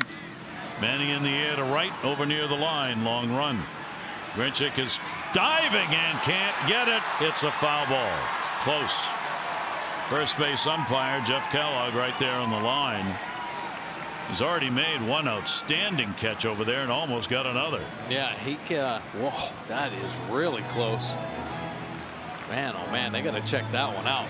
A nice effort, obviously, by the right fielder here, but that ball looked like it might have been in fair territory when it hit his glove. Take a look right here between Mancini's legs, man. I think that's a fair ball. Wow. He may have knocked it foul with his glove. The Orioles video people taking a look at it, and they're going to challenge it. So we will get a video review. They'll go to New York on this as to whether or not that was fair or foul. Actually went underneath his glove first and may have hit the chalk, or in this case the paint. Did it look like he got redirected right there? Yeah, it did. I think it did actually catch a piece of the glove and then get redirected, pushed foul. When he touched it, it may have been fair. Yeah, that's what I'm saying. All right, fair ball right there. Boom, fair ball. And then he knocked it foul, so Orioles might catch a huge break. So we'll see. Then you have the umpires, if it in fact is reversed, have to place the runners. Right. If I was looking at what we've seen, I would reverse the call. I would too. Yeah. Again, though, it's a clear, conclusive evidence that the call on the field was wrong. That's supposed to be the test. Yeah. We have wondered about that a few times this year. The calls have been reversed that seemingly were so close you couldn't really tell. Yeah. Well, I'll say one thing. We've seen Grichuk and Pilar out there cover a lot of ground, haven't they? Pretty good closing speed. Of course, he took one away from Gentry in foul ground. Gentry's last AB, and almost came up with a good one there. Long time on this review. That's really tough. He's looking up at the big board where they run the video on it. That's part of the rule. But you have to run the video in the ballpark and the big screen and show it, some angle of it.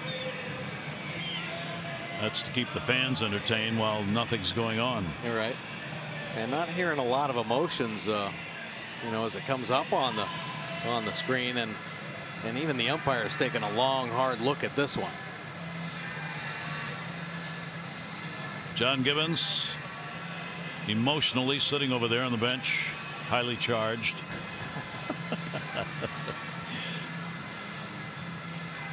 Now Buck's going to talk to Wayne Kirby. My guess is the question is about where will the runners be placed if the call's overturned. That's part of the deal. The umpires have to figure out where would the runners have been if the call had been a fair ball. Yeah, and I think one of the problems, of course, on a fly ball like that, they're not going to be moving, so they're waiting to make sure. So they probably advance one base if indeed it did get turned over in the Orioles' favor. This is one of the longer reviews we have had. Estrada's throwing from the mound while we wait. Very disruptive for a pitcher when it goes this long, because these are pitches. It's like warming up in the bullpen. Absolutely. He's using the arm out there trying to stay warm, shuts it down for a moment.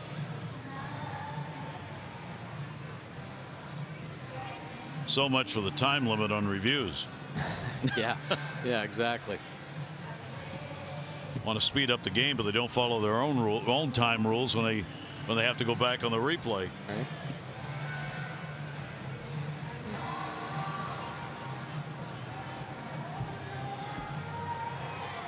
Looks like we've got some kind of a call here.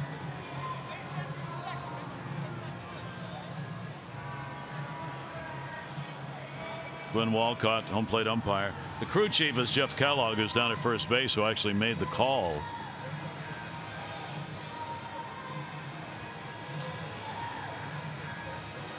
I thought we had a decision, but they put the headsets back on. It doesn't give me a good feeling that it's taken this long, you know. Unless they're talking about where the runner should be placed. Yeah, that would be good.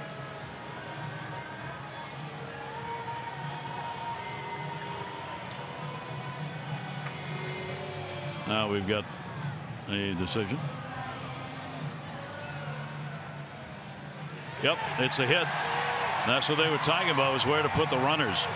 They got to put them one base. And Buck Showalter, of course, wants to talk about this with Jeff Kellogg on the placement of the runners. So Manny Machado will be credited with a single. He's 2 for 3 in the ball game. It will move Cisco down to third, Mancini down to second base, and Manny on at first. So the bases are loaded. The Orioles up by 1. There's nobody out here in the 5th inning, and Jonathan Scope, who got out of the funk of getting somebody home with a runner in scoring position in the 4th inning, gets another chance. He had a double and an RBI, has also struck out. He has also scored a run when he got on with that 2-bagger. Sacks full, nobody out. Estrada a long wait, and the pitch will be taken inside for a ball. Now Jonathan Scope picking up that big knock in his last AB might be all it takes to ignite him and get him going. Hits are nothing but confidence. You get a hit, I don't care how you get it, it makes you feel good. 1-0 count. Runners off every base. That one to center field. Pilar coming, runner tagging, falls in, base hit, maybe 2. Nope, comes into the cutoff man. The Orioles get 1. Trey Mancini had read that. He was right behind Chance Cisco, literally at third base. Chance, of course, was holding up. He didn't have to worry about it so much. Fell in, he scores easily. And he does. Yeah, take a look here. Nice job by Jonathan Scope finding some outfield grass. This fastball leaking in, taking it off the label. But how about Mancini with the great read? Yeah, he's off and running. He's right on the heels of Cisco. Bobby Dickerson say, better be careful now. We got no outs on the board. Let's have a big inning. And that will be it for Estrada. So he will come out of the ball game not getting through 5 innings worth of work, and the Orioles have a 4-2 lead.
completed the 5 innings. Orioles able to knock him out after 4.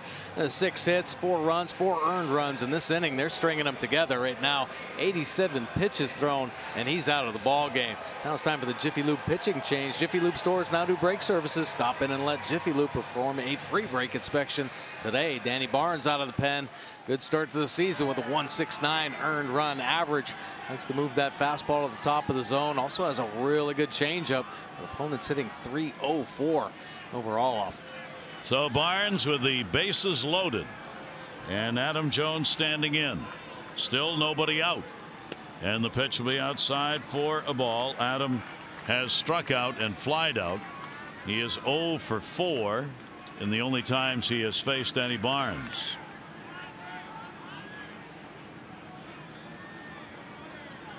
.1-0 count. Orioles try to have a big inning. Jones will take the pitch up and in. 6 hits, and so far the 4 runs charged to Barnes, season high for him, and he's responsible, of course, for all 3 of those runners on base.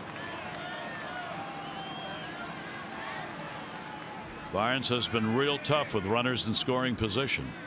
2-0 delivery to him, foul back. Ooh, a healthy cut right there by Adam Jones. He's trying to get a strike in there, and almost in the danger zone. Barnes has held opponents to a 182 on base percentage with runners in scoring position starting last year. Now, this is where he is at his best, and that's why he's in there now. Try and get a double play. Ground ball down the line is going to be foul. Mancini, the lead runner, he had a walk at third base. Manny Machado, base hit on at second. Jonathan Scope, base hit on at first. Machado's single had been called foul. Challenge overturned. Big call has kept this inning going despite that right fielder's attempt to haul one in. Richick made a great try for it, but got the glove on it when the ball was fair. 2-ball, 2-strike delivery on the way, and a swing and a miss on a slider away. Ooh, nasty slider, and quite a sequence of pitches there to Adam Jones. Adam had a good shot at that first fastball, and then a nasty changeup and a sweeping slider there, starting on that outside corner, and it just takes off right off the end of the bat. So now he was looking for a strikeout of the ground ball double play to get out of the inning. Here's Pedro Alvarez, already 1 grand slam. Game winner that he got in New York. Drawn a walk and scored, and he has flied out. Barnes' delivery to him is a changeup that is in there for a strike. That had float on it. Yeah, it did. Yeah, it really turns it over. He too has a real good arm speed on the changeup. Keeping hitters in between. Orioles have had only 1 hit with the bases loaded in 10 chances this year, and that was the grand slam. Ooh, he wanted to hit one to New York on that swing. Yeah, pretty healthy cut right there, and that's Barnes' game. That changeup with good sink action, good movement as it gets to the plate, and then he'll ride to the top of the zone with that fastball. Alvarez getting his first look at Danny Barnes. 0-2 count, 1 down. Sacks are full. Infield back. Pitch will be up high. Barnes coming in at 92. See the shift put on at double play depth, of course.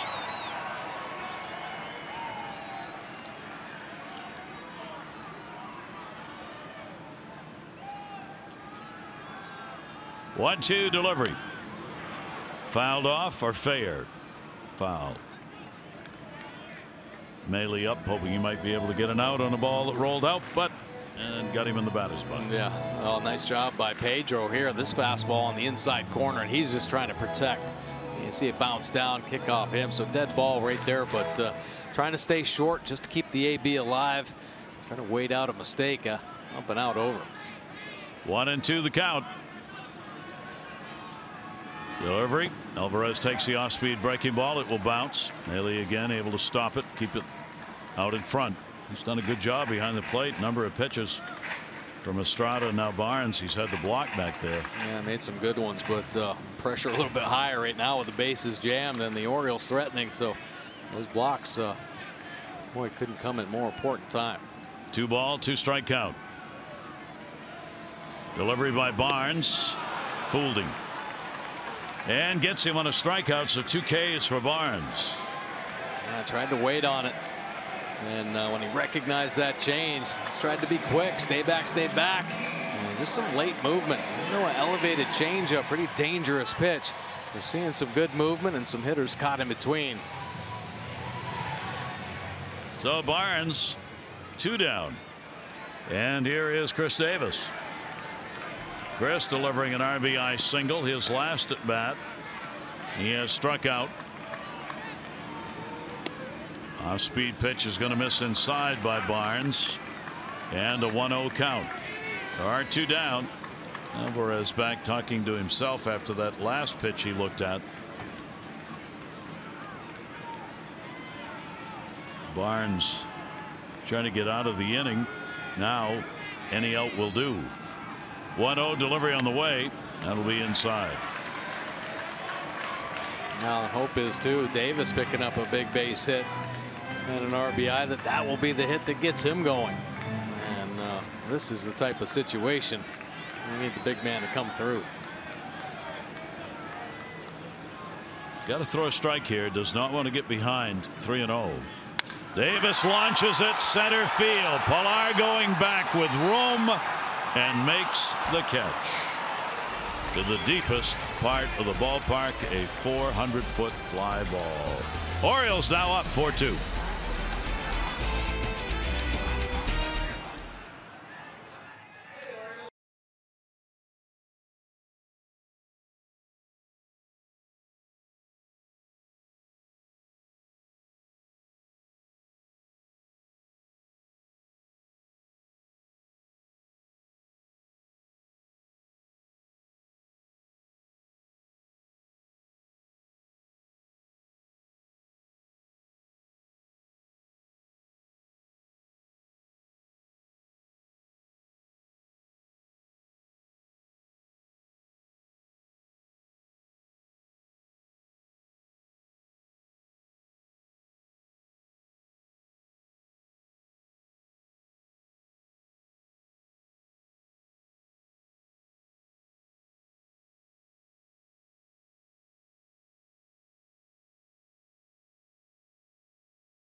Started out with great wins. The 10-game mark. Joe Morgan, Red Sox 88, 10-0. Look at these two this year. Mickey Callaway and Alex Cora 9-1. And Pat Moran back in 1915. Great start for Callaway and Cora. And for Aaron Judge, Fenway Park last year, horror show. 3 for 36 homer, 14 Ks. This season, 2 games. He's 5 for 5 with a home run. He's got a couple of hits in the ball game tonight. And the pitch will be taken inside for a ball. Boston leading it, or the Yankees leading it rather, 8-1 in the 4th inning of that ball game at Fenway. Exact opposite of what went on last night. Right. Kevin Gausman, 2 runs to work with. Pitch will be taken away. Kevin 13 out of 23. First pitch strikes thrown. Axford in the bullpen. Great job by Barnes coming on to leave the bases loaded, getting 3 outs, coming into the game with a sacks full and nobody out. Pitch is taken for a strike. Good fastball there. Important shutdown inning for Kevin Gausman. And you know, I know this team can still win if Kevin happens to give up a run, but just for his own mental well-being, he's throwing a great game right now against a hot offense. He's making big-time pitches. The offense finally heated up, gave him some runs here. You can stick a 0, boy, that would lift everybody's confidence level in the dugout on the field. 2-2. Somehow Pilar got a piece of that. Just fouled it off, hitting on top of it, and the count will stay at 2 balls, 2 strikes. Pilar an RBI base hit, and he is grounded out. Solarte has an RBI single for the 2 runs for the Jays. 2-2 delivery by Gausman, fouled away. Good heater there. Mixing it up. Good life on the fastball. And he's got a test right now with Pilar. Of course, Pilar coming in hot. And good numbers against Gausman in his career. 2 ball, 2 strike delivery. 9 irons that one. These are tough pitches that he's fouling off from Kevin Gausman. Yeah, that last one just nasty, and that's a 2-strike approach for you right there. Just staying short, taking the bat head to the ball. Nasty split finger, already committed, so just trying to foul that one off. 2-2 pitch on the way, and a swing and a miss, tag put on, and a strikeout. That's number 6 for Kevin Gausman. Boy, such an effective pitch down in the zone for one. You started on the plate, though. I think it makes it even that much tougher. Looks better to the hitter. His eyes light up, and then the trap door opens up. See you later on that splitty. So 6 strikeouts, season high for him, and this is his 3rd start. Career high is 10. 1 down, nobody on. That one's going to be popped back. Grinchick involved in that overturn on the call in right field that created the inning, allowing the Orioles to get that run in. He has struck out, flied out to right field. Kevin's pitch to him, foul back again. Now Kevin doing a nice job in this ball game, mixing it up. He's mixing in his slider. He's flipped in a couple slow curve balls. Of course, that split finger. That's the money pitch tonight. He is spot on with that pitch. No mistakes, keeping it down in the zone, but he's moving his fastball in and out to these righties. Looking good.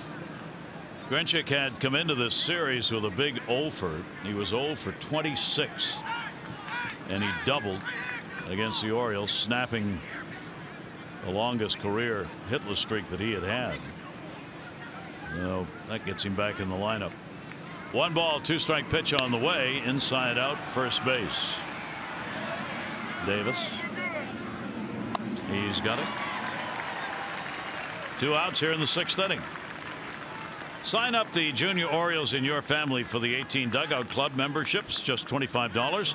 Include your choice of 2 6-game ticket packages, a backpack, cap, and more.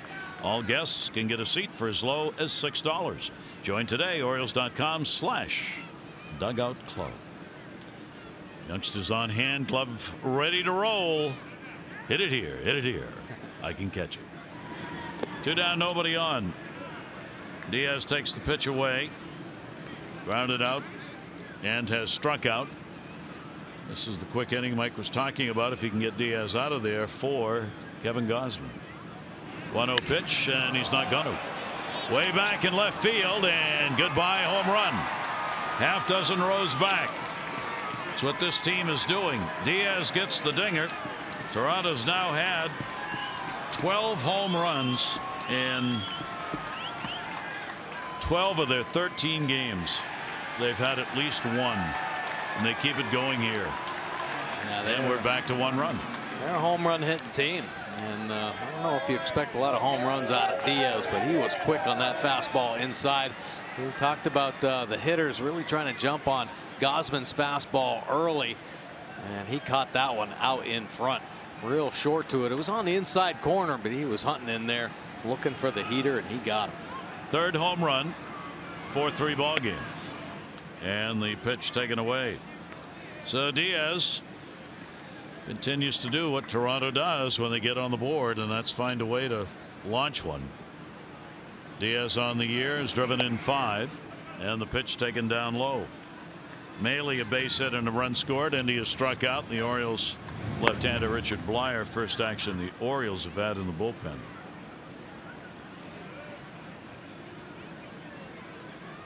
And again it came with 2 down.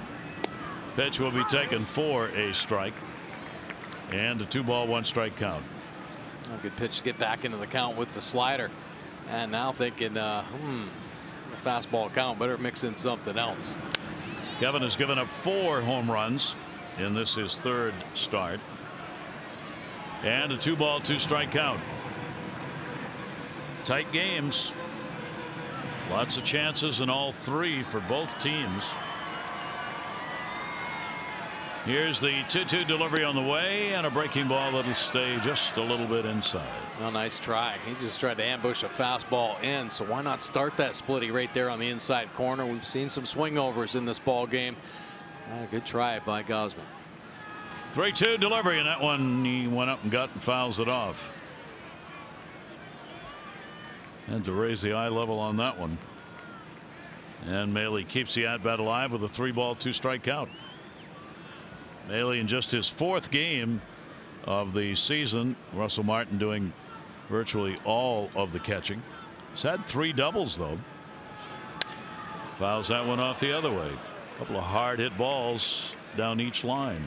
Yeah, they're going coast to coast. He had a little split finger. He pulled foul down that left field line, and there comes the cheese. A little tardy on that one, just slapping it away down the right field line. Pitch number 100 for Kevin Gausman. 3-2, and it'll be a walk pitch. So the 3rd walk surrendered by Kevin puts the potential tying run on with 2 down here in the 6th inning. Kevin in the previous 2 starts, 73 pitches game 1, 96 in the last start against the Yankees. And a how you doing out there visit from Roger McDowell. Yeah, well, hopefully just to go over the scouting report, catch your wind a little bit after the home run, and then a walk right behind that. You definitely don't want this inning getting out of control. So put an end to it right now. Make some quality pitches. Maybe a quick review of the scouting report for Ngope, and then go get them. Ngope has flied out and struck out. Left-hander getting ready with Granderson, the on-deck batter, a lefty. But this is where Gausman would like to end the inning. Home run by Diaz, run in here in the 6th. Bunting for a base hit and fouls it back. Yeah, he had Beckham back at 3rd base. So Ngope, said why not? Smart play. Try to roll this lineup over. You get Granderson at the top. Dangerous. Beckham not moving in at 3rd.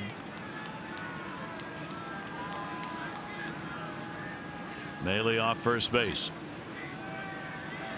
0-1 delivery on the way. Wasn't Bunting that time.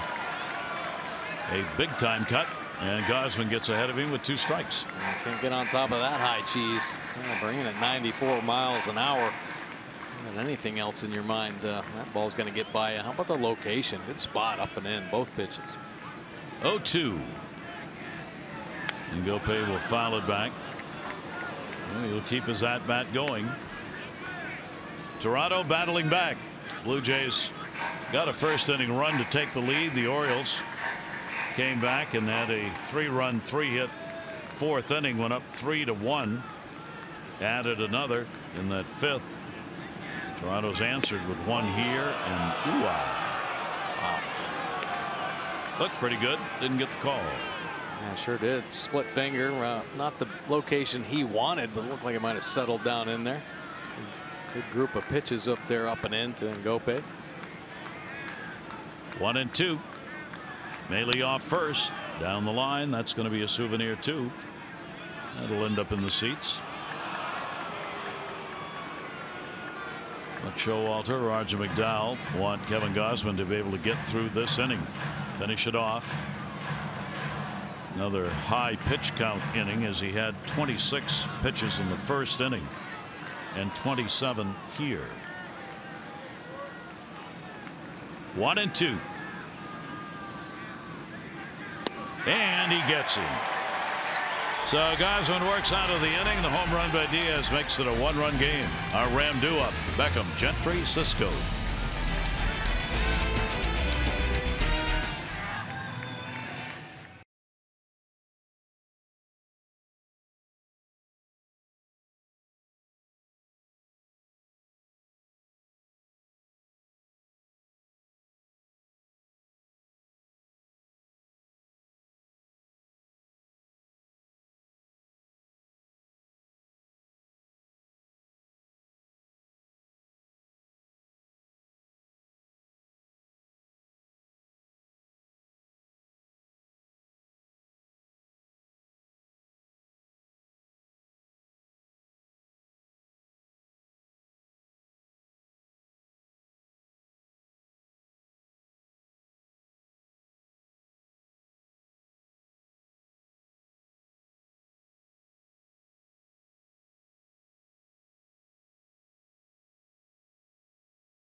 leads to a first inning run. Yeah, the bugaboo inning for Kevin Gausman, but the Orioles offense starts to come back. Chris Davis coming out of it with an RBI single. How about Tim Beckham getting into this one? Take a look at Kevin Pillar covering some ground 85 feet, but it's a sac fly on the end. So the Orioles offense starting to come through and take the lead here, 4-3. Geico, 15 minutes could save you 15% or more on car insurance. Visit geico.com to see how much you could save. And Blue Jays back to the bullpen. John Axford coming in now. He's off to a pretty good start as well out of the pen. 5 games, 2.08 earned run average. So he came in and threw in last night's ball game, or the first game of this series. Take a look at that ground ball percentage. 62% of his outs made on the ground. So Axford, Kevin Gausman able to get out of the last inning and protecting a 1-run lead. Axford's delivery, bat on shoulder, taken for a strike by Tim Beckham. Beckham an RBI and a sac fly. Andy is flied out. Gentry and Cisco due up for the Orioles. Batting here in the bottom of the 6th inning, up by a run. 0-1 delivery, backstop. Beckham trying to rebound one over his head. Talked about Toronto and all the runs they score. They are 1 or 2 right now, depending on tonight's games, and runs scored with 2 outs. Look at him. A little ricochet off the brick, and he tried to go up and get some. Toronto has scored 33 of their 64 runs with 2 outs. That's an amazingly high number. 1 ball, 1 strike count. Beckham will chop that one foul. And those 2-out RBIs, man, if you're a pitcher and you give up a 2-out hit, it's like a backbreaker sometimes to the offense as well, especially if you got to work through an inning and you finally get a couple outs. You got runners on base and they duck fart one out in the outfield, run scores. And these Blue Jays, man, that's what they've been doing, just finding ways with the 2 outs. Not a lot of hard hit balls, but productive base hits. 1 ball, 2 strike delivery on the way, and that'll be down low and in the dirt. Axford giving him one to look at on that pitch. Well, the Orioles tenuous lead to just 1. Put some more up on the board, trying to do it against this bullpen, which has pitched so well. First 2 games, the bullpen did not allow a run against the Orioles. 2 ball, 2 strike count. Axford over the top, and that one's going to be fouled off. So Beckham making him work here in this against his first hitter. You see that big fastball by Axford. I mean, most of his pitches are the sinker ball that he can rush up in there mid to high 90s. So he gets some good action. Talked about that ground ball percentage. 2 ball, 2 strike count. Pitch on the way to him, and Beckham will take that one down low. So he's worked it full. Beckham against Axford has gone 0 for 3. It'll be the 7th pitch of the at bat, coming up from the right-hander. Estrada ended up 4 1/3, 4 runs on 6 hits. He had 3 walks, 5 strikeouts. Then Barnes came on and retired all 3. Ow. Down goes Beckham. Yeah, that's a lot of movement on a 97-mile-an-hour fastball down in the zone. So hitters got to get geared up for it. Look at that ball working to the inside corner, and he just hammers it down off the foot. See the 2-seam movement right there. Down it goes, and down Beck goes. Axford has no record against the Orioles in 5 games. Does have 1 save, 1 for 1. He's not given up a run in 5 innings that he has pitched against the O's. So Beckham trying to regroup and stand back in with a 3 ball, 2 strike count. Now, Tim's had some good ABs tonight. Of course, that sac fly to deep left center field that unfortunately Pillar is playing in this ball game. A lot of center fielders don't get to that. And he also hit a line drive out to center in his first AB. So squaring it up. And a chopper. That one hit the plate. Chance for an infield hit right here. Diaz trying to throw it before he had it. And a leadoff single, I would suspect, for Beckham. There you go. They all even out, don't they? Heck no, they don't. Beckham hit a couple bullets and finally getting a base hit on the Baltimore chop. Diaz trying to be too quick, right off the plate. So as soon as that ball makes contact with the plate, his eyes light up. There is definitely a hit potential there. And fast as he's run down that first base line, getting a knock for sure. Take a look at Diaz, the shortstop. That's all you can do on those Baltimore chops. You got to wait on it and hope you catch it clean and get a clean transfer. Well, it doesn't do it there. Blyer getting ready in the bullpen to come on. Gentry at the plate. He is flied out, grounded out. Grinchick with a great catch on him in right field, denied him a hit. Throw over. Beckham only a step off the bag that time. The Orioles in the stolen base department have gone 6 out of 7 on the year. See whether or not Beckham thinks about moving here. Not likely. Pitch on the way, and that's to second. Hard hit. Stabbed. Only play is going to be at first. Ingopay only had one play on that one after he could not handle it cleanly. Ball was really stung, so he gets the out at first base. Yeah, Gentry gets on this one, man. This is a bullet off the bat. And Ingopay taking it from the outfield, actually catches the ball, hits his glove behind him. Take a look here. He just can't get in a good position. So it's basically just a do or die play. Fortunately for the Orioles, does not stick in his glove, can't complete the double play, but does get the one out at first base. 100 miles an hour off the bat of Gentry. Cisco has had a double and a walk. The Orioles left-handed hitting catcher stands in. He's 2 for 4 with runners in scoring position now, and he came across himself to score in that fourth inning after he picked up the 2-bagger. Well, the Orioles again trying to answer after Toronto scored in the last half inning and get that run or more than that back, leading it by just 4-3. Diaz will hold the runner Beckham fairly tight. All these runs matter now later in the ball game. You don't want those runners with a big edge. Pitch on the way, and he will swing through that one, and a 2-strike count. Boy, that's a lively fastball right there. Big man out there on the bump too, so he's getting rid of it a little bit closer to the hitter. That 2-seamer just taking off in the top of the zone, 95 miles an hour. What a difference for the Orioles. 4 for 8 runners in scoring position. That's 2 more hits than they had in the first 2 games combined. Right into the hole. Beckham is going to make the turn. He'll come in to score. They were holding the runner, so Diaz was closer to the bag, and Cisco finds that hole at short and gets a run batted in. A beautiful piece of hitting by Chance Cisco. Yeah, you see Diaz slide up behind Beckham there, and he kind of vacates the shortstop hole. Cisco taking advantage of it. You know, Chance Cisco, I mean, pretty impressive hitting the last 2 nights. Staying on that 2-seamer, works to the outside corner and rifles it over the left side of the field. Whistled a double to the left side earlier in this ball game, and last night turned on a fastball down the right field line. So great plate coverage by Cisco. Big night for him on all 3 times up, and the Orioles do add. And a big cut. That one hurt Trey Mancini. Yeah, I think Trey took that one off the hand. That fastball just rode in a little bit firmer than he thought and just took off in there. When Trey pulled the trigger to swing, take a look.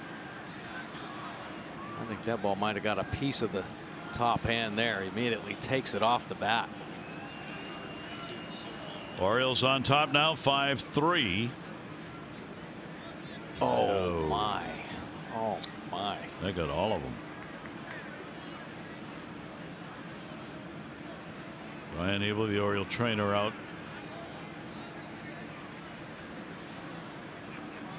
Man. Now Brian Abel, the head trainer, after Richie Bancels retires, on he's been tested this year. Of course, Zach Britton on the shelf. Trey Mancini now taking that one off the finger and the whole hand. Man, man.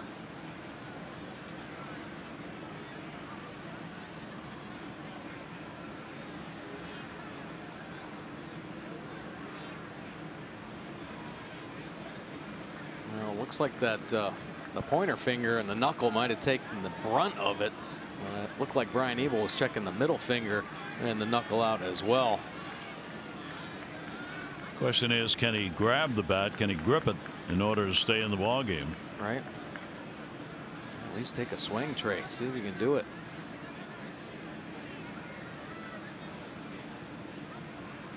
Oh, he'll hang in. So Mancini will stay in.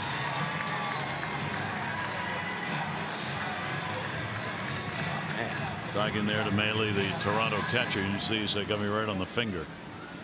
So runner at first base, 1 out, 0-1 count.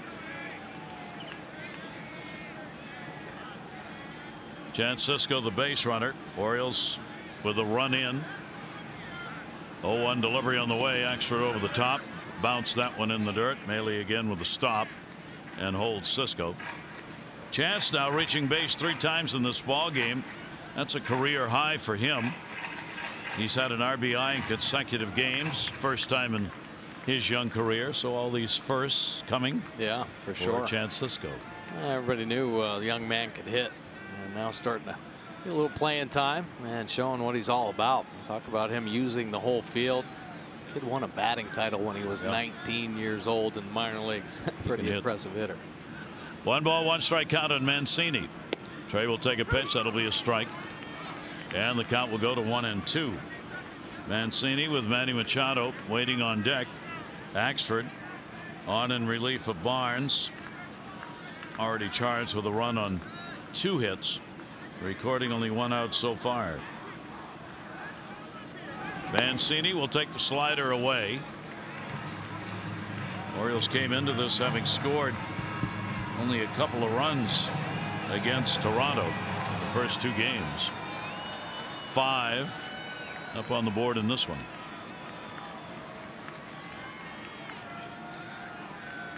Axford, the 2-2 pitch. Mancini gets a hole. He goes the other way. Base hit into right field. Cisco will stop at second base.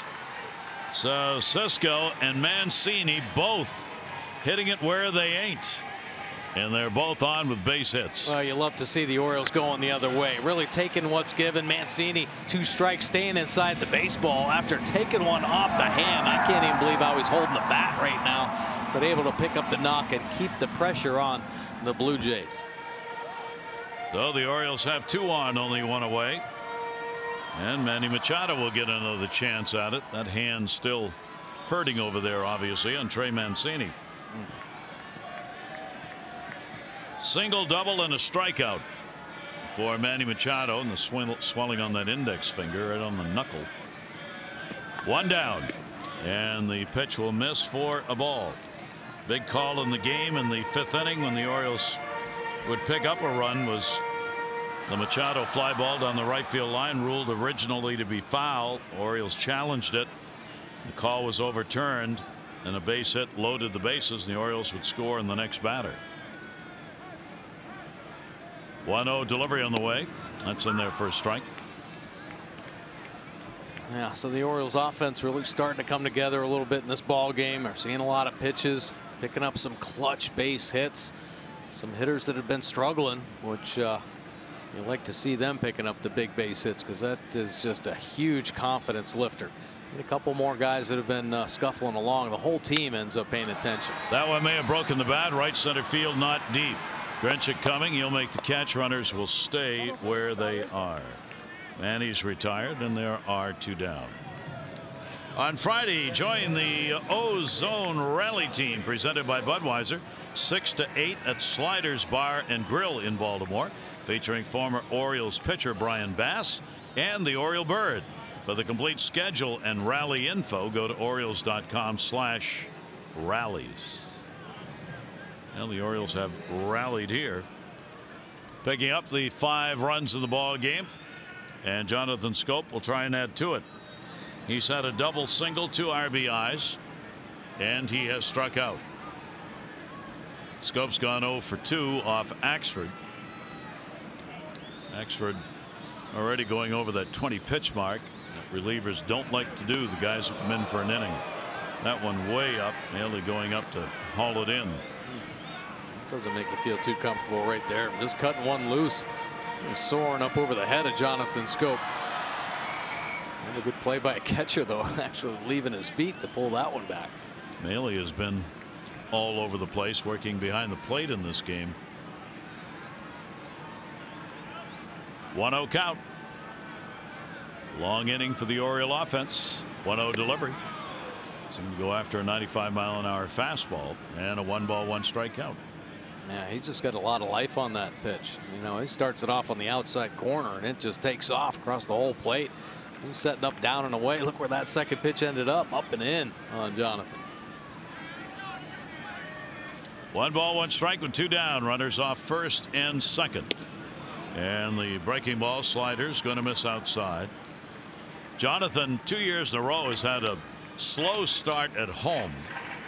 His combined numbers coming into this game through 5 games at home this year and last year, average was 0.83. He was 3 for 36 in his first 5 home games combined last year this year. Well, he's getting out of that here tonight, hopefully for good, with a couple of hits. 2-2. Yeah, just good ABs. That's what you like to see, and seems like he's seeing the ball a little bit better. Another hit would make him feel a lot better. Blyer will shade a bit to right on him. Big gap left center. 2-2 delivery on the way from Axford, and he goes after one down low and gets it. So Axford the strikeout, the Orioles the run. They do it on 3 hits, leave a couple on base.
Could he do it again today? Well, he got off to a good start. Had the fastball command. That split finger was nasty tonight. Loved watching him move that heater around the zone. Cisco had him mixing it up. Kevin Gausman, quite a performance today. Much like Castro, just getting better and better each start. Kevin Gausman, 6 strong innings, 6 hits, only 3 earned runs there. 3 walks, 7 punch-outs for Gausman. Working through the 6th inning. He'll give way to the O's bullpen. How about Richard Blyer coming out, and what a stud he has been for the O's to start this season. 2 wins on the season with a 104 earned run average, and has worked 8 2/3 innings already. Opponent's hitting just a 226, and look at that ground ball percentage, man. You love it. Keeps it on the ground all day long. And the pitch will be taken down low. Trey Mancini, before he headed out to the outfield, making sure after being hit in that throwing hand, that right hand, that he could throw the baseball, and could. So he is still out there. So for Blyer, he gets the top of the order here that he'll be facing. Blyer with a shift on behind him. Left-hander's delivery. That one will be taken away. Curtis Granderson, the leadoff batter. Base hit, 1 for 3. Smoke and Solarte due up. Foul tip, ended up in the mitt. There's Darren O'Day getting ready. Said Blyer's become the rubber arm early on for the Orioles. 1 run, 7 hits, 8 2/3 innings, 6 appearances. 2-2 delivery on the way. Down to first and foul. I said that to him after the game in New York, and he had a big smile on his face. And he said, I tell Buck Showalter every game I can just pitch. Yeah, all the time. I can pitch every game. Did he say, I spent 9 years in the minor leagues. I'll take the ball every night. That was great. Yeah. Here's the 2-2 delivery on the way, and a swing and a miss. He gets him. It's just all about that late movement. It's the 88 right there. Now tonight we've seen 97, 98 mile an hour fastballs. Here's an 88 mile an hour fastball, but it's the late movement on the plate. Turning the two-seam fastball over a little bit, and look at it drop. And the location perfect by Blyer. So 1 down. That will bring Smoke to the plate. He's had a walk, a fielder's choice, and he has grounded out. He will take the pitch for a strike. For Smoke against left-handers, 331 last year. 331. Hit 252 off right-handers. Little breaking ball that's going to move in. Byers always stays around the plate. Oh, up in the bullpen for the Jays. 1-1 delivery on the way, and that pitch is going to be outside. Yeah, Blyer, one of the pitchers that really feed off hitters over aggressiveness. He is going to just test you, working the perimeter. He has command of all of his pitches. Ground ball to the hole. Manny's going to have to make one of those platinum glove plays, and he does. Manny Machado from shallow left field throws out Smoke. Yeah, that's the kind of stuff we're talking about right there. Come on, Manny, do your thing, and he does here, showing the range. He's like 4 or 5 steps on that outfield grass. There aren't many shortstops, if any, that can make this type of throw on the run. All the momentum going towards the left field seats, and he comes up with a strike to first base. What a play by Machado. Blyer.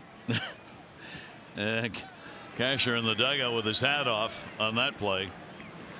So there are 2 down. Blyer, big assist right there from his shortstop. Solarte up, single double, RBI, and he has popped out. Solarte, another switch hitter in the lineup. 2 down, nobody on. Towering pop-up, second base. Scope. And he's got it. Blyer, a solid inning. 7th inning stretch time. The Orioles on top.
The LifeBridge Health Sports Medicine Institute now open at Foundry Row in Owens Mills, covering all your bases head to toe. Yeah, check the start times here this weekend against the Red Sox. 7 o'clock Friday night.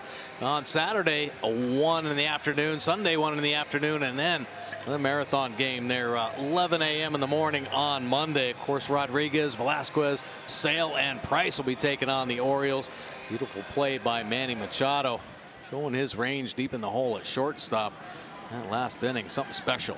And Owen now in the ball game, 6 games, 3.60 earned run average. Not an overpowering fastball, but a little deception with a cross-body delivery. And a slider and change to go along with it. Every now and then he'll flip up a curveball. You see the numbers early in the season. Opponent sitting .333. Adam Jones will lead it off, bottom half of the 7th inning. Right-hander's delivery to him. Oh, will miss outside with it for a ball. David Price came out of that ball game for the Red Sox. He was a starting pitcher tonight against the Yankees. Not had a full report on it. Said he had a tingling sensation in his pitching hand and didn't think he could go on, so they got him out of there. So that examination going on, as Mike said, Price scheduled a pitch in that 4-game set in Boston. 1 ball, 1 strike count. Axford worked an inning, gave up a run on 3 hits. As the Orioles able to get a run against the bullpen of Toronto. First time in 3 games able to do that. 1-1 delivery on the way down to third, and that will be foul. 1-2 on Adam. He has struck out twice, flied out. Adam has picked up a hit in 11 at bats in this series.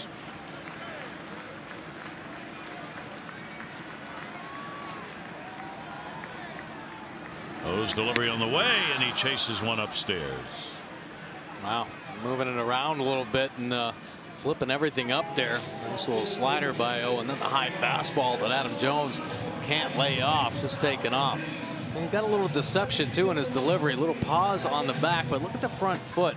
It almost looks like it taps the mound there and then kind of glides down. So a little freeze and hesitation to throw off the hitter's time. 1 down, shift on. Boy, Alvarez has taken a couple of cuts in this game. Just get out of the way swings. Real big rips. A walk and a run scored. He has struck out and flied out. Shift moves around in that infield again. Off speed delivery, and that one is going to bounce.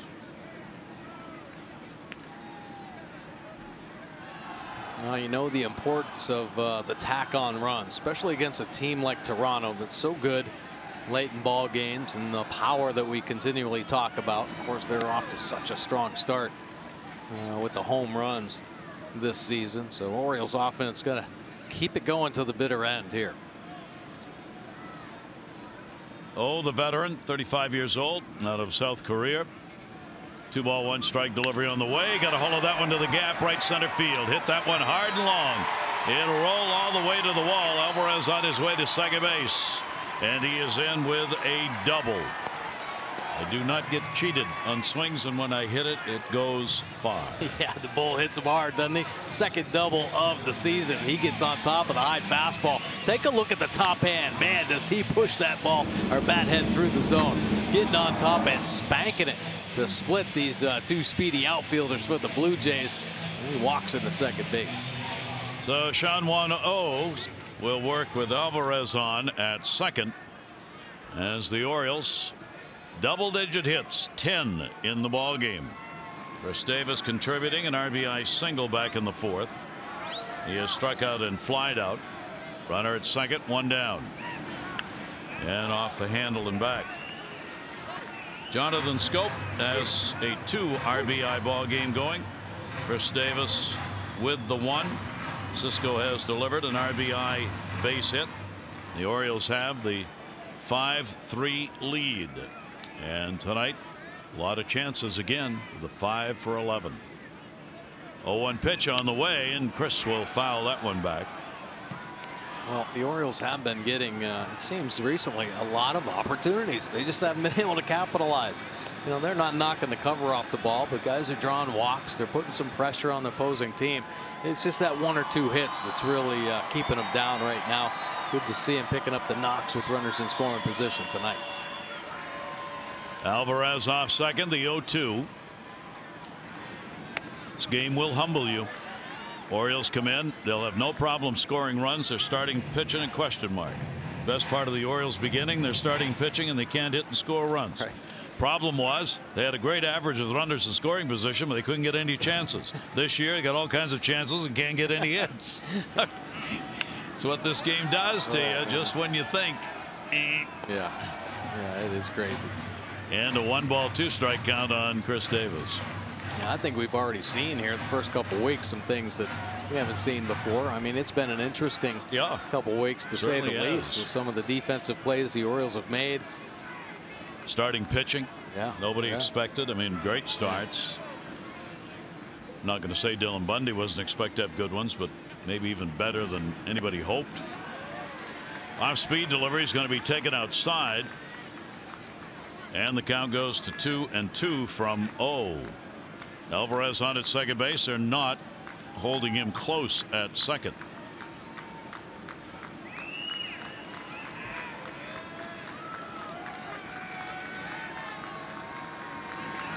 Pitch on the way, and he takes it right where they aren't.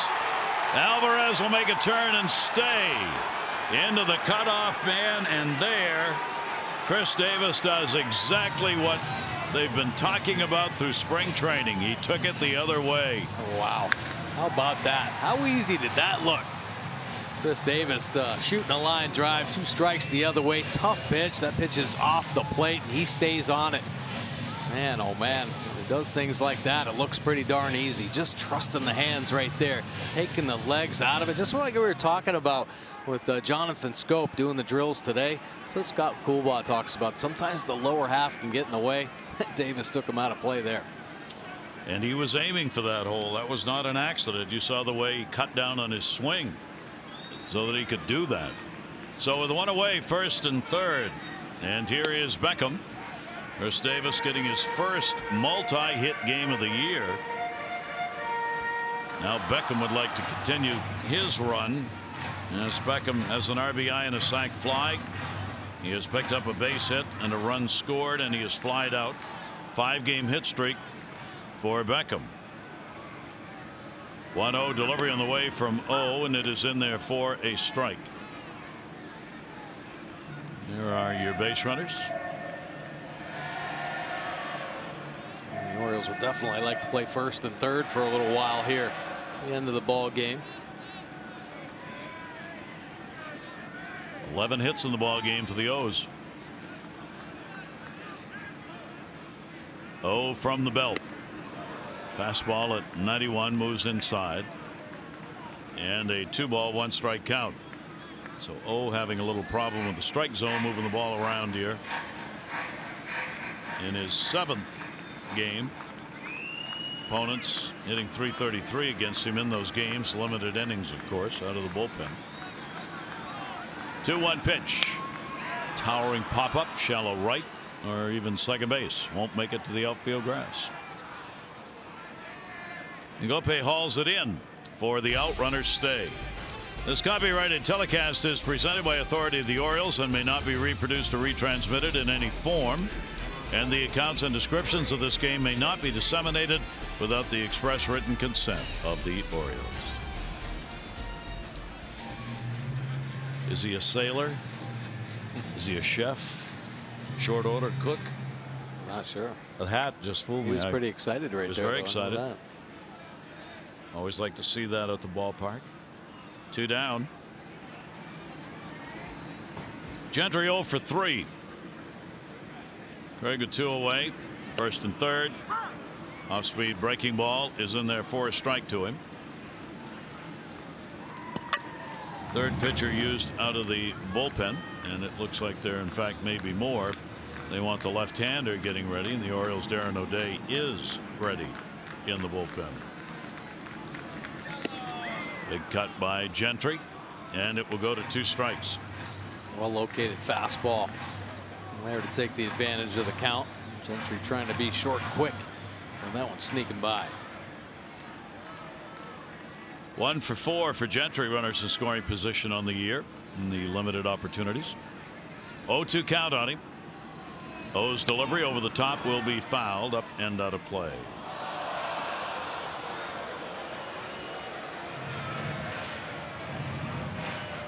So the Orioles, who had struggled scoring here at home in the first 5 games, in game number 6, season high hits 11, runs 5, very early.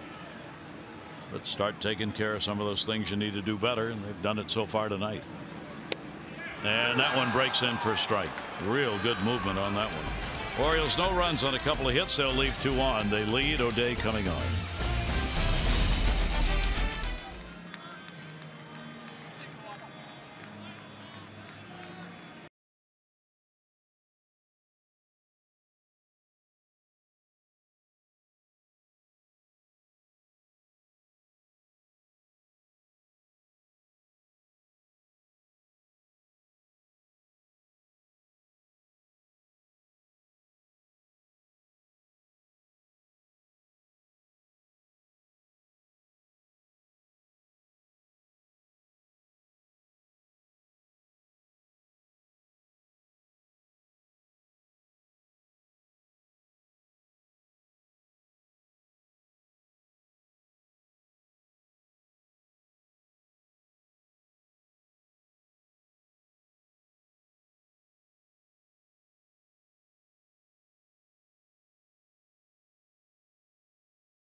Avoid a 3-game sweep at the hands of the Blue Jays. Gary Thorne, Mike Borda, great to have you with us here at the ballpark. And for the Orioles, Kevin Gausman, a chance to pick up a win and a good start. Yeah, real good start for Kevin Gausman. You like to see the consistent improvement, steady improvement early on in the season. He went 6 strong innings against a very tough Blue Jays lineup. You know, very dangerous in there. He had good life on his fastball, nice split finger. So it's nice to see the starting pitching be really consistent here at the beginning. But really the story of this ball game, the Orioles offense really starting to break out a little bit. Yep. Some big guys swinging the bats. Chris Davis getting a couple knocks tonight. Jonathan Scope a couple knocks. That's going to give you a good feeling about this team. And they've worked hard to get there. Both of these guys and others have been out. They've been in the cage taking extra batting practice. They've been out on the field early before everybody else and paying off. Absolutely. I mean, that's what it's going to take here in the early part of the season. Darren O'Day, though, now into the ball game. A little bounce back game for him after giving up that home run to Granderson last night. And the pitch will be taken for a strike. You see the rest of the numbers here for O'Day. Opponent's hitting just 200. He's off to a strong start. It's missing the location by an inch or 2 in last night's ball game, but so good with the command of all of his pitches. Darren O'Day working. And a swing and a foul ball. That one coming right straight back. His former teammate, Steve Pearce. Pearce has gone 0 for 2 and a walk in the game. Steve with 2 hits, including a home run in this series, is 2 for 10. Tyler Clippard in the bullpen warming up. O'Day's allowed a couple of hits and a run last night. 2 hits in consecutive appearances, which usually doesn't happen to Darren, so he'll try and go clean here in the 8th inning. 0-2 delivery on the way, and a sweeper that's going to miss outside to Pearce for a ball. 1 ball, 2 strikes. Very tempting pitch there. That slider that O'Day throws, boy, it can drive hitters crazy. Almost puts the brakes on out in front of home plate. See so many guys just look out of control when they try to hit it. Pitch by Darren, and got it up, slow roller, and foul. Get it. Beckham does. He was going to let it roll, and it came back towards the line, so hustled in and picked that thing up while it was still in foul territory. Thank goodness. And Pearce will come back. He has faced O'Day only twice and is 0 for 2 against him. 3-game win streak on the line for Toronto and for the Orioles. Chance to end this homestand with a win. They are 1-4 at home. These 2 short homestands.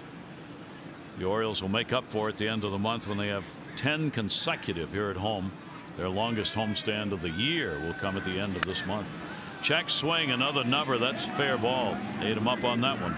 Little underhand toss, and he is out of there. Orioles baseball on Masson, brought to you by PNC. Make today the day.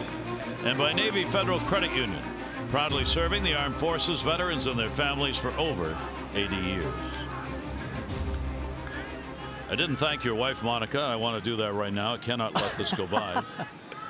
Your wife, Monica, made whoopie pies. You were kind enough to bring them into the ballpark, and they were magnificent. Yeah, she makes a mean whoopie pie for sure. They were great. 1 down. Pitch will be taken outside. I do not say that begging for more whoopie pies. Let me make that clear. That is not the intent of saying thank you, Monica. That's not what I'm doing. Now, should others come, I would partake. I would. Yeah, oh yeah. Just to be a good guy. Better make a few more there, Monica. Thank you for doing that. 1-0 delivery on the way, and a sweeping pitch that will be outside. O'Day with 1 down and nobody on. Pilar, base hit, RBI first inning. He's grounded out, struck out. A run in the first, a run in the 5th. And that has been it for the Jays tonight. They did get on the board first with that first inning run on Pilar's RBI. And O'Day's delivery is taken outside. Pilar 1 for 9 lifetime off Darren O'Day. Got to get back in there, get back into that strike zone. Now keep Pilar off the bases. No good speed out there. Darren O'Day trying to make the perfect pitch here. Get Pilar to reach out, get himself out. 3-0. No green light on that one. And a 3-ball 1-strike count. Jays, of course, down by just 2, trying to get that potential tying run to the plate in this ball game. The hit finger has not taken Mancini out of the game. That index finger hit on the knuckle. Finished an at bat. Practice throwing, outside corner strike. Pilar tried to will with a free pass. It didn't work. Well, Darren falls behind 3-0, and here come a couple nasty sliders located on that outer third, and this one just hanging on to that outside corner. We'll hope from Cisco holding it tight there on the corner. So the count goes full, 3-2. Big pitch. Day's delivery to him. Pilar waits, and he's gone, and really didn't like that one. Turning to Quinn Walcott, but it won't matter. He's out of there. Well, exactly where O'Day wanted this pitch to be, and just catching that front edge of home plate. Slider hanging on there. Once again, Cisco showing it well, and he gets the call. Big time strikeout coming all the way back. He told you beginning of the ball game, Quinn Walcott generally has given over the years as an umpire the advantage to the pitchers. Those close pitches go the way of the pitcher. And when you're hitting, you kind of need to know that about the umpire. The Orioles do. Buck Showalter makes information available to the players for every game on the home plate umpire and what their tendencies and their careers have been. So when you go into the game, you got an idea that if it's close, I better go, or I can take some pitches because I might get the advantage as a hitter. Well, you're right. You're right. And it's tough sometimes. I mean, hitters work just so hard at trying to master their strike zone, their own strike zone. And then every now and then it changes a little bit. Well, there's frustration involved for sure. It's so hard to hit at the major league level. Certainly is. O'Day quickly with an 0-2 count. Granchik has had an 0 for 3. Ground ball, fly ball, strikeout in the game. 0-2 delivery coming. Base is empty. Just testing the backstop on that one. Still works, so doesn't have to worry about it. And a 1-2 count. Just a bit outside there, Darren. Yeah.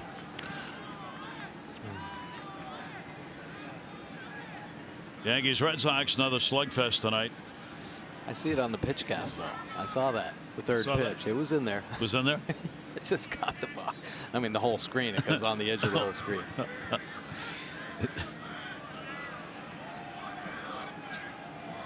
1 ball, 2 strike delivery on the way, and not going to get that call. That's the close one. That's the one Pilar got rung up on. Maybe a little further than Pilar's pitch. But if you're the hitter behind Pilar, man, you better be protected. Richik, 2 balls and 2 strikes with 2 down. We're in the 8th inning. Orioles up by 2. O'Day's delivery to him came in on the fist, fouled off. Tried to hold up on that. That was ball hitting bat, not the other way around. Yeah, his fastball shooting up and in. I mean, Pierce got all tied up. Very similar swing right there, or check swing, I should say. Pierce's got put in play, and that one was very close to as well. But nice life on the O'Day fastball. Darren with the 2-2. Blyer worked an inning, struck out 1, retired the side in order, helped by a great play by Manny at short. 2-2 pitch on the way, popped him up, and no play. It's over the screen, just barely. Cisco back. What a night he has had behind the plate and at it, with the double, single, RBI, run scored, and a walk. Yeah, really doing a good job. Did a great job with Kevin Gausman, and now working to the end. But his at bats have been outstanding tonight as well. 2-2. Diaz waiting on deck for an at bat.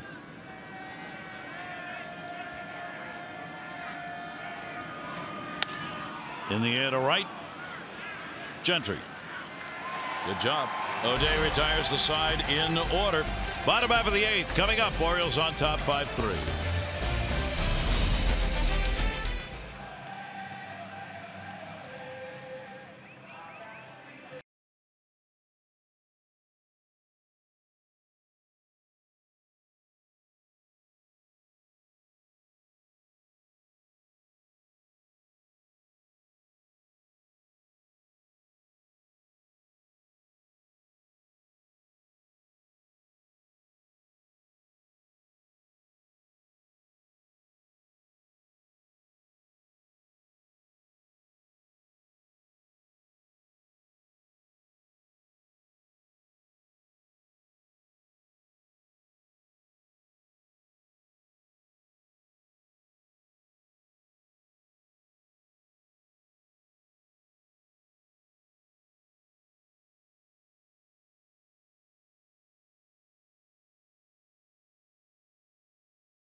Ford drive of the game. Yeah, Jonathan Scope got it going. Double to drive in Manny Machado, and then out about a single. Big night for Jonathan Scope. The work has paid off with Scott Coolbaugh, just controlling the head, taking the legs out of it, and the bat head right to the baseball.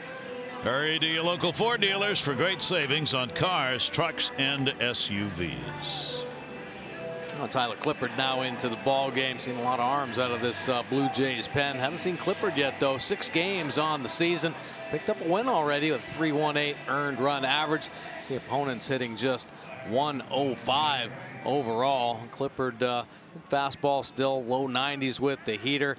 Got an interesting delivery out there, and like most of these Toronto Blue Jays pitcher, a quality changeup. Tyler Clippard, number of appearances against the Orioles, 26th game in his career.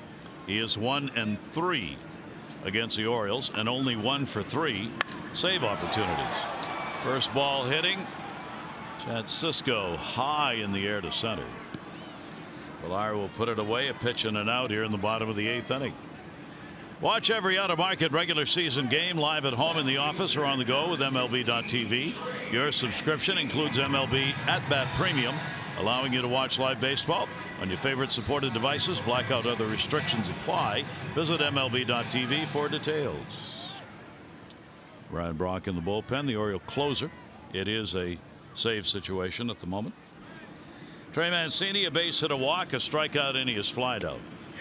Clifford's delivery will be in there for a strike. Trey Mancini able to stay in, and hopefully that hit on the hand and what looked like the index knuckle blowing up a little bit will be okay. Be able to stay in the game. 0-1 delivery to him, and that's going to miss outside. Yeah, thank goodness there's an off day tomorrow, right? Yep. Man, give that day or that hand a little time to get the swelling out. You know, hands and feet, there's so many small bones in there. You get a little swelling in there, and that can cause some pain. And not allow him to grip the bat. 1 ball, 1 strike delivery on the way, and it is down low. Day off tomorrow, and then off to Boston. Try and cool off the red-hot Red Sox, who may be cooling off a little bit tonight. The Yankees holding a lead in that game, but you better hang on the way the Red Sox have been scoring late in the ball game. 2-1 pitch on the way. Took something off it, hits the outside corner. Trey turns to Quinn Walcott. Says, hope you had a nice dinner. It's a very pleasant evening here, and hope you're enjoying the ball game. Is that what he said? No, no, he didn't say that.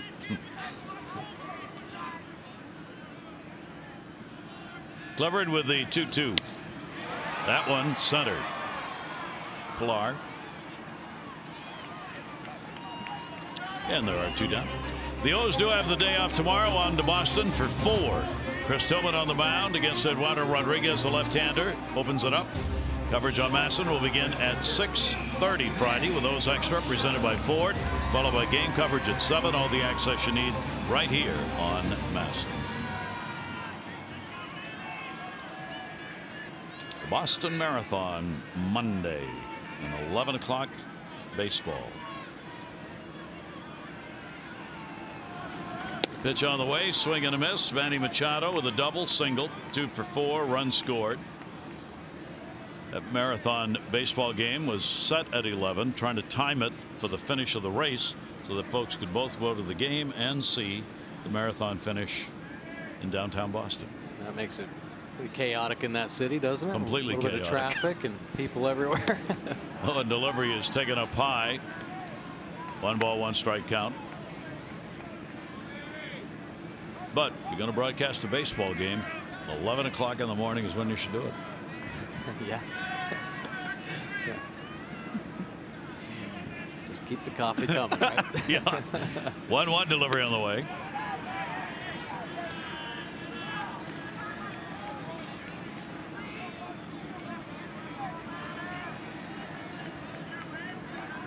Trey heading down with Brian Ebel, maybe coming out of the ball game. 2 ball, 1 strike delivery. Ooh, tagged it deep, foul. Down on the Clipper changeup right there. Really hard to stay back on that pitch. Clipper, a lot of arms and legs coming at you. Coming over the top with a pretty good arm saw on that changeup. Of course, got a splitty off the change as well, but Manny squaring that one up, but just foul. Manny 1 for 6 off this right-hander. And a swing and a foul tip or not? No. Strike him out. So 1-2-3 inning for Tyler Clipper. The Orioles 3 outs away from getting the win. We'll see the closer, Brad Brock, coming on.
That's transparency. Gary Thorne and Mike Bordick here at the ballpark tonight as the Orioles look to put one away, and so does Brad Brock. And Brad Brock, Orioles closer right now. Take a look at his numbers on the season. 6 ball games, couple saves. He does have that one blown save, but 9 punch outs. All 3 of his pitches, potential swing and miss pitches. Opponents hitting just 158 overall off Brad Brock. He'd like some quick and early contact. Aggressive in the strike zone. That's Brad Brock's key. Trey Mancini has come out of the ball game. So Gentry's going to go from right to left, and Anthony Santander will come in to play right field where Gentry had been. So Trey Mancini out. As the Jays bat against Brock. Diaz to lead it off. First ball hitting, popped it up. Third base side, Beckham coming hard. Helps out his catcher, Cisco. He's got the better angle. Pitch in and out. Nice play right there by Beckham. That's what the corner guys are supposed to do. Just come in and take it away from the catcher. Definitely a better angle and a better glove to catch pop-ups with. So good play by Beckham for 1 out. Brad Brock, lifetime against the Blue Jays, has a 1-2 record. Save wise, he's 3 out of 4. 36th game against Toronto. 2.74 lifetime ERA against the Blue Jays. Pretty good heat at 92 inside. Our league leaders brought to you by Coons. When you're talking cars, you're talking Coons. A couple dangerous teams late in ball games. The Blue Jays leading the way with the high slugging percentage so far this year. And there's the base hit they were after. Maile gets on with a single. He's been on 3 times, 2 singles, a walk, and is struck out. Now the Jays will get the potential tying run coming to the plate here in the top of the 9th inning. And they are going to go to the bench. They will bring Devin Travis, their starting second baseman who did not start tonight, to the plate. Yeah, they have a couple pretty good hitters waiting in on the bench there. Yeah. The Blue Jays, of course, Donaldson didn't get to start tonight. Russell Martin, and here's Travis. Runner on at first base, hit number 7 for the Jays. 2 for 3 RBI in this role. Travis 1 for 6 off Brad Brock. Will take the pitch down low for a ball. So the Jays battling here in the 9th inning, trying to at least get it tied up.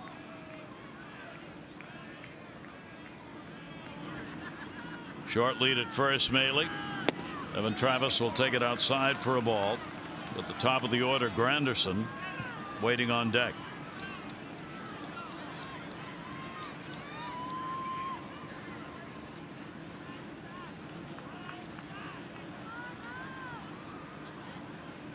Two-0 delivery on the way, in the air left field.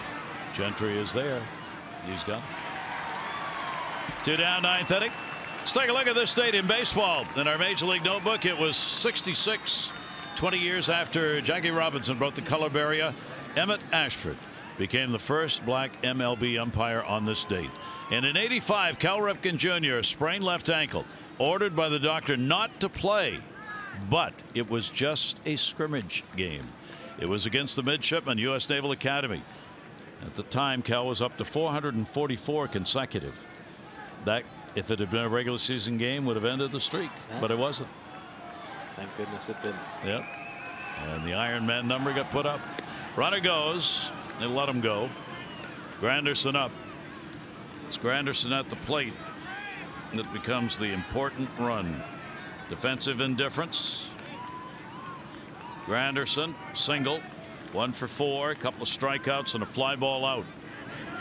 Brock's pitch to him. Taken down low for a ball. Darren O'Day. He worked a solid inning, retired all 3 batters he faced. Same thing for Blyer.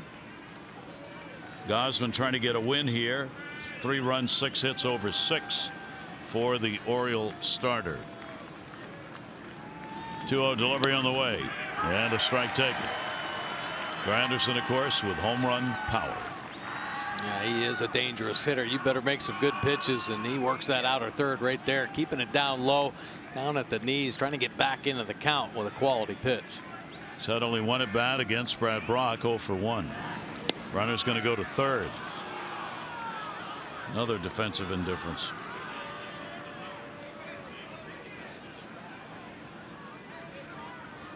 Three ball, 1 strike count.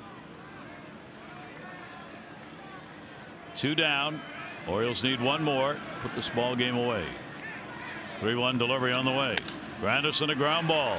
That's Beckham in the shift. And the Orioles come away with a win. Granderson retired. And the Orioles avoid the sweep as they win this one by a score of 5-3. Kevin Gausman gets the win, 1-1. And Estrada will take the loss. He also 1-1 on the year. Brock the save.